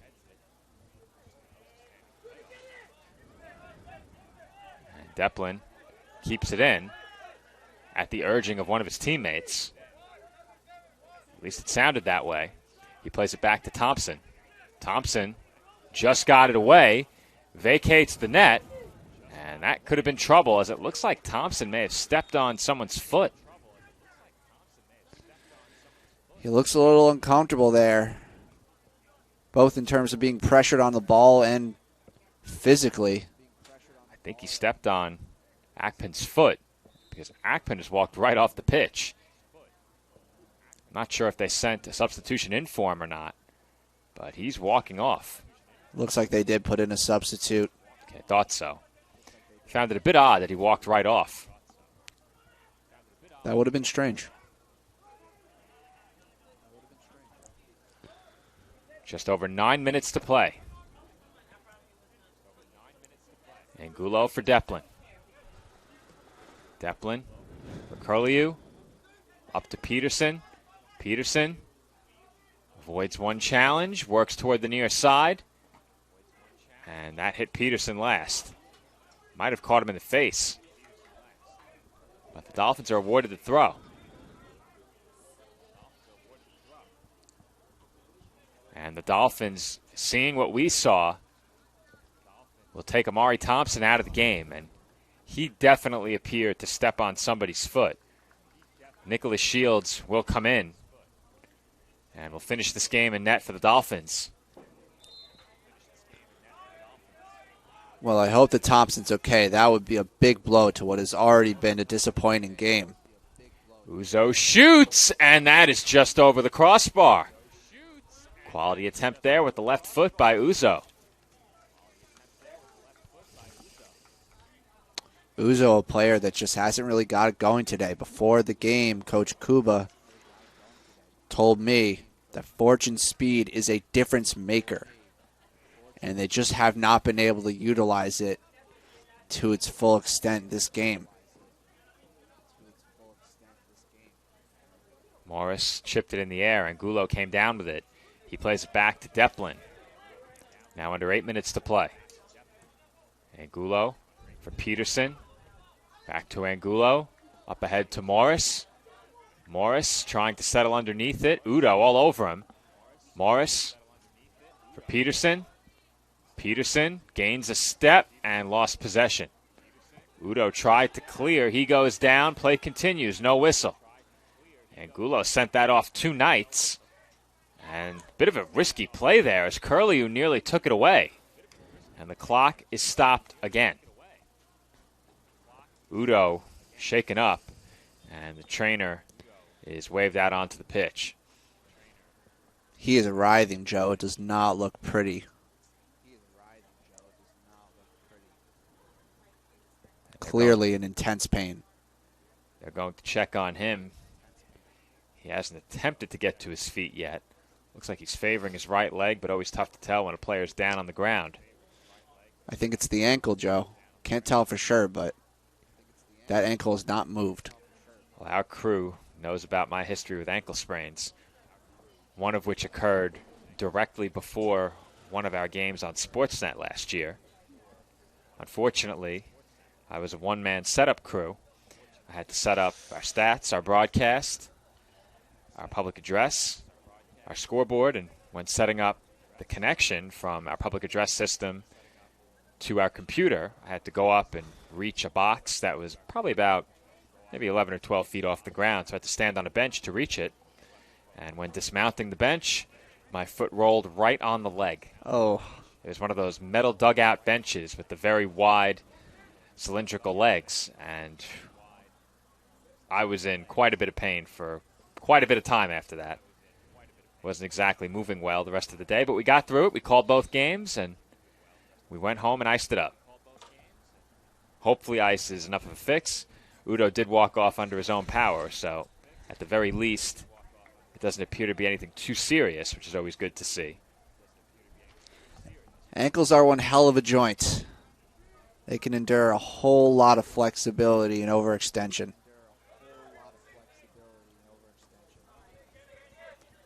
I've probably had about, say, 4 or 5 very serious ankle sprains in my life, all on the right side. Ugh. That's been the one area that I just can't seem to shake the injuries. Throw in for Queens, headed toward the center of the pitch. Players vying for possession, and the Dolphins come down with it. 6.5 to play. 2-goal game here at Dolphins Soccer Park.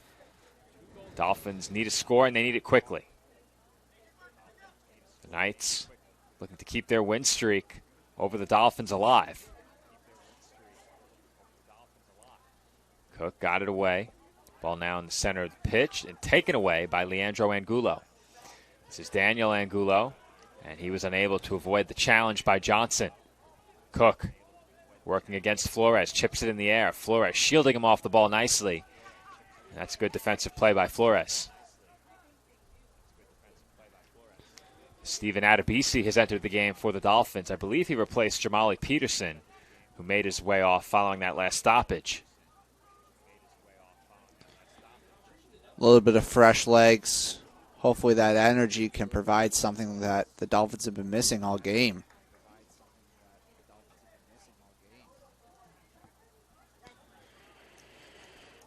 Throw in here for the Knights. And they will take their time with just over 5 minutes to play. That ball over the touchline. Dolphins will throw quickly. Morris scoops it up. Sends it in toward Espinoza. That takes a good Dolphins bounce. Uzo goes down. No whistle.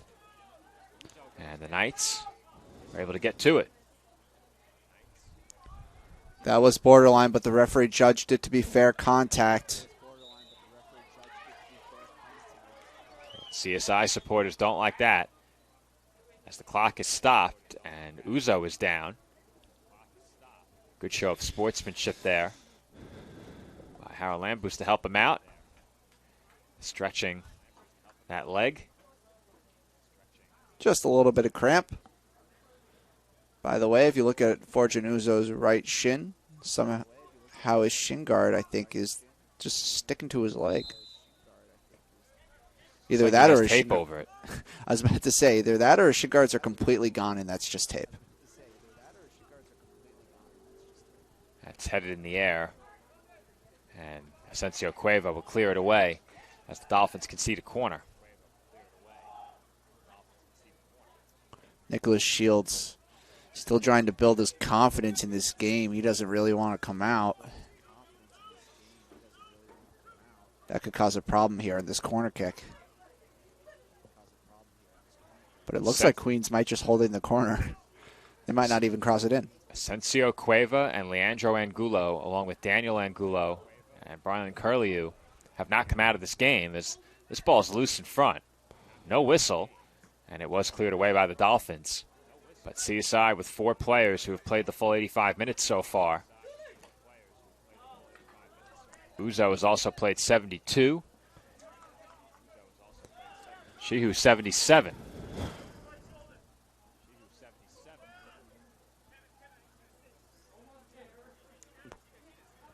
Curlew into the midfield. Off the heel, nearly gave it away. This is Leandro Angulo up toward Daniel Angulo. He chips it in the direction of Adebisi and Espinoza. Espinoza wants Uzo. And let's see if they rule this a goal. They will! Good play by Fortune Uzo to get ahead on it. Did they count it? It looks like the head official and the lines judge may have disagreed on it. I'm not sure. The goal is not up on the board yet. I think it's a goal, Joe. I think it counted. Well, the head official has a yellow card out right now. Maybe not. If that is a Dolphins goal, credit it to Miguel Espinoza, assisted by Fortune Uzo. And Aaron, I think Uzo contacted the ball. I think that's a clean goal. Speculative ball forward from Espinoza, just kind of chipping it behind the defense, daring the goalkeeper to come out and make a play. Always is a problem when Uzo is chasing. And Uzo was brave. He stuck his head in there. He put his body in danger. And it paid off. And you know what? The Dolphins, they're not exactly down and out quite yet. 3 minutes to make it happen. That goal counts. And the Knights now lead it 2-1. How about that? And you said it. I think you described it very well, Aaron. Uzo with a brave play, putting his body on the line. He stuck his head in there. And very easily that can go wrong for an attacking player. So I made a mistake. It was Adebisi who scored it, not Espinoza. Uzo with the assist. Clock stopped again. Well, this game had really died down. The energy was very, very low, but that has just been flipped on its head, Joe. This is going to be an intense ending. This game completely changes with that CSI goal.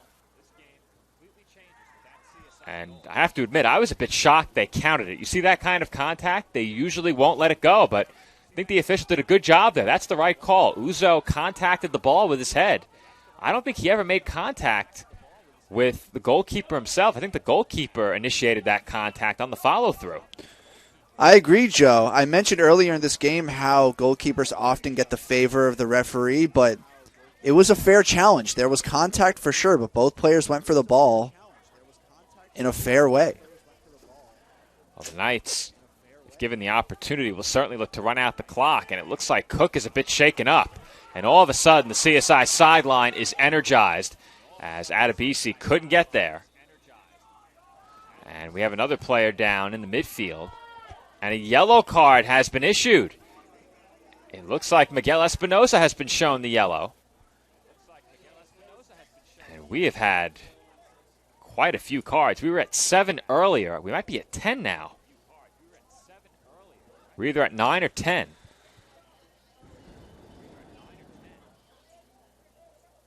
Referee having some discussion here with some Queens College players. Not really sure what the topic of conversation is. However, the Dolphins are eager to resume play. Officially, we have 10 yellow cards in this game. And you know what's funny, Joe, is that this hasn't even been a game with that intensive emotions. Both teams are relatively level-headed, no spats, not very many arguments, but just physical play. Free kick will be taken by Steven Flores. The Dolphins have 1 minute and 52 seconds remaining in their search for an equalizing goal. 7 shots on goal in this match. 3 have found the back of the net.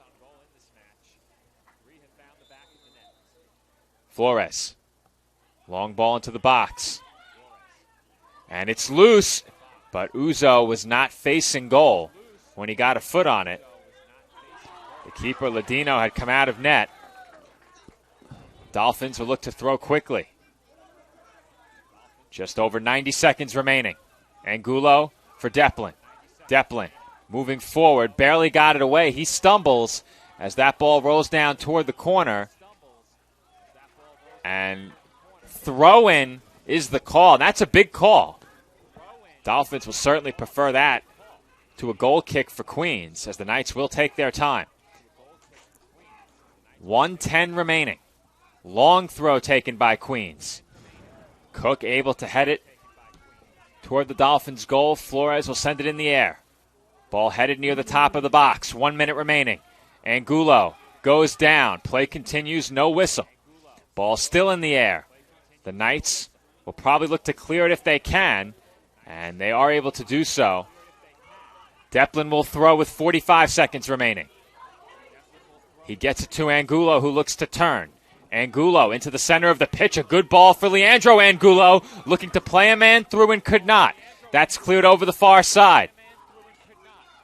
The Dolphins will throw with 30 seconds remaining. Adebisi for Espinoza. Espinoza, cross. Headed by Angulo and directed by Leandro Angulo. Wide goal kick Knights, and that may do it. But the Dolphins had an opportunity there in the closing seconds. Unfortunately, it was deflected over the touchline wide of goal, and CSI will suffer their second loss in conference play. The losing streak against Queens continues, or at least winless streak, I should say, to be more accurate. And with that, Juan Cruz Ladino takes a massive sigh of relief as he lays down on the pitch to bring this game to a close. Aaron, a phenomenal game. The Dolphins made it very interesting late with that goal to make it 2-1. A high-effort play by CSI on that score. Unfortunately, it was not enough as they come up 1 goal short. First home loss of the season for the Dolphins. It's a tough one to take, especially in a conference competition where they felt like they could have come away with a positive result. But to be honest, from the run of play, Queens deserved the victory. They had a game plan. They executed it well. And at the end of the day, the Dolphins just really could not break down the Knights' defense. And you have to give credit to your opponent. And with that, we will wrap up from Dolphins Soccer Park. Once again, our final score, the College of Staten Island 1, Queens College 2. The Dolphins dropped to 0-2-1 in conference play. They will be back in action right back here at Dolphins Soccer Park 1 week from today when they take on Roberts Wesleyan. That doubleheader, 11 a.m. for the women and 2 p.m. for the men once again. So for the rest of our team, this has been Joe Foreman, my broadcast partner, Aaron Cohen, our engineer, Tyler Clark. All of us thank you for watching here on CSI Sportsnet, a proud part of the ECC Network. Dolphins lose 2-1 in conference play against Queens College. We'll be back with you next Saturday against Roberts Wesleyan.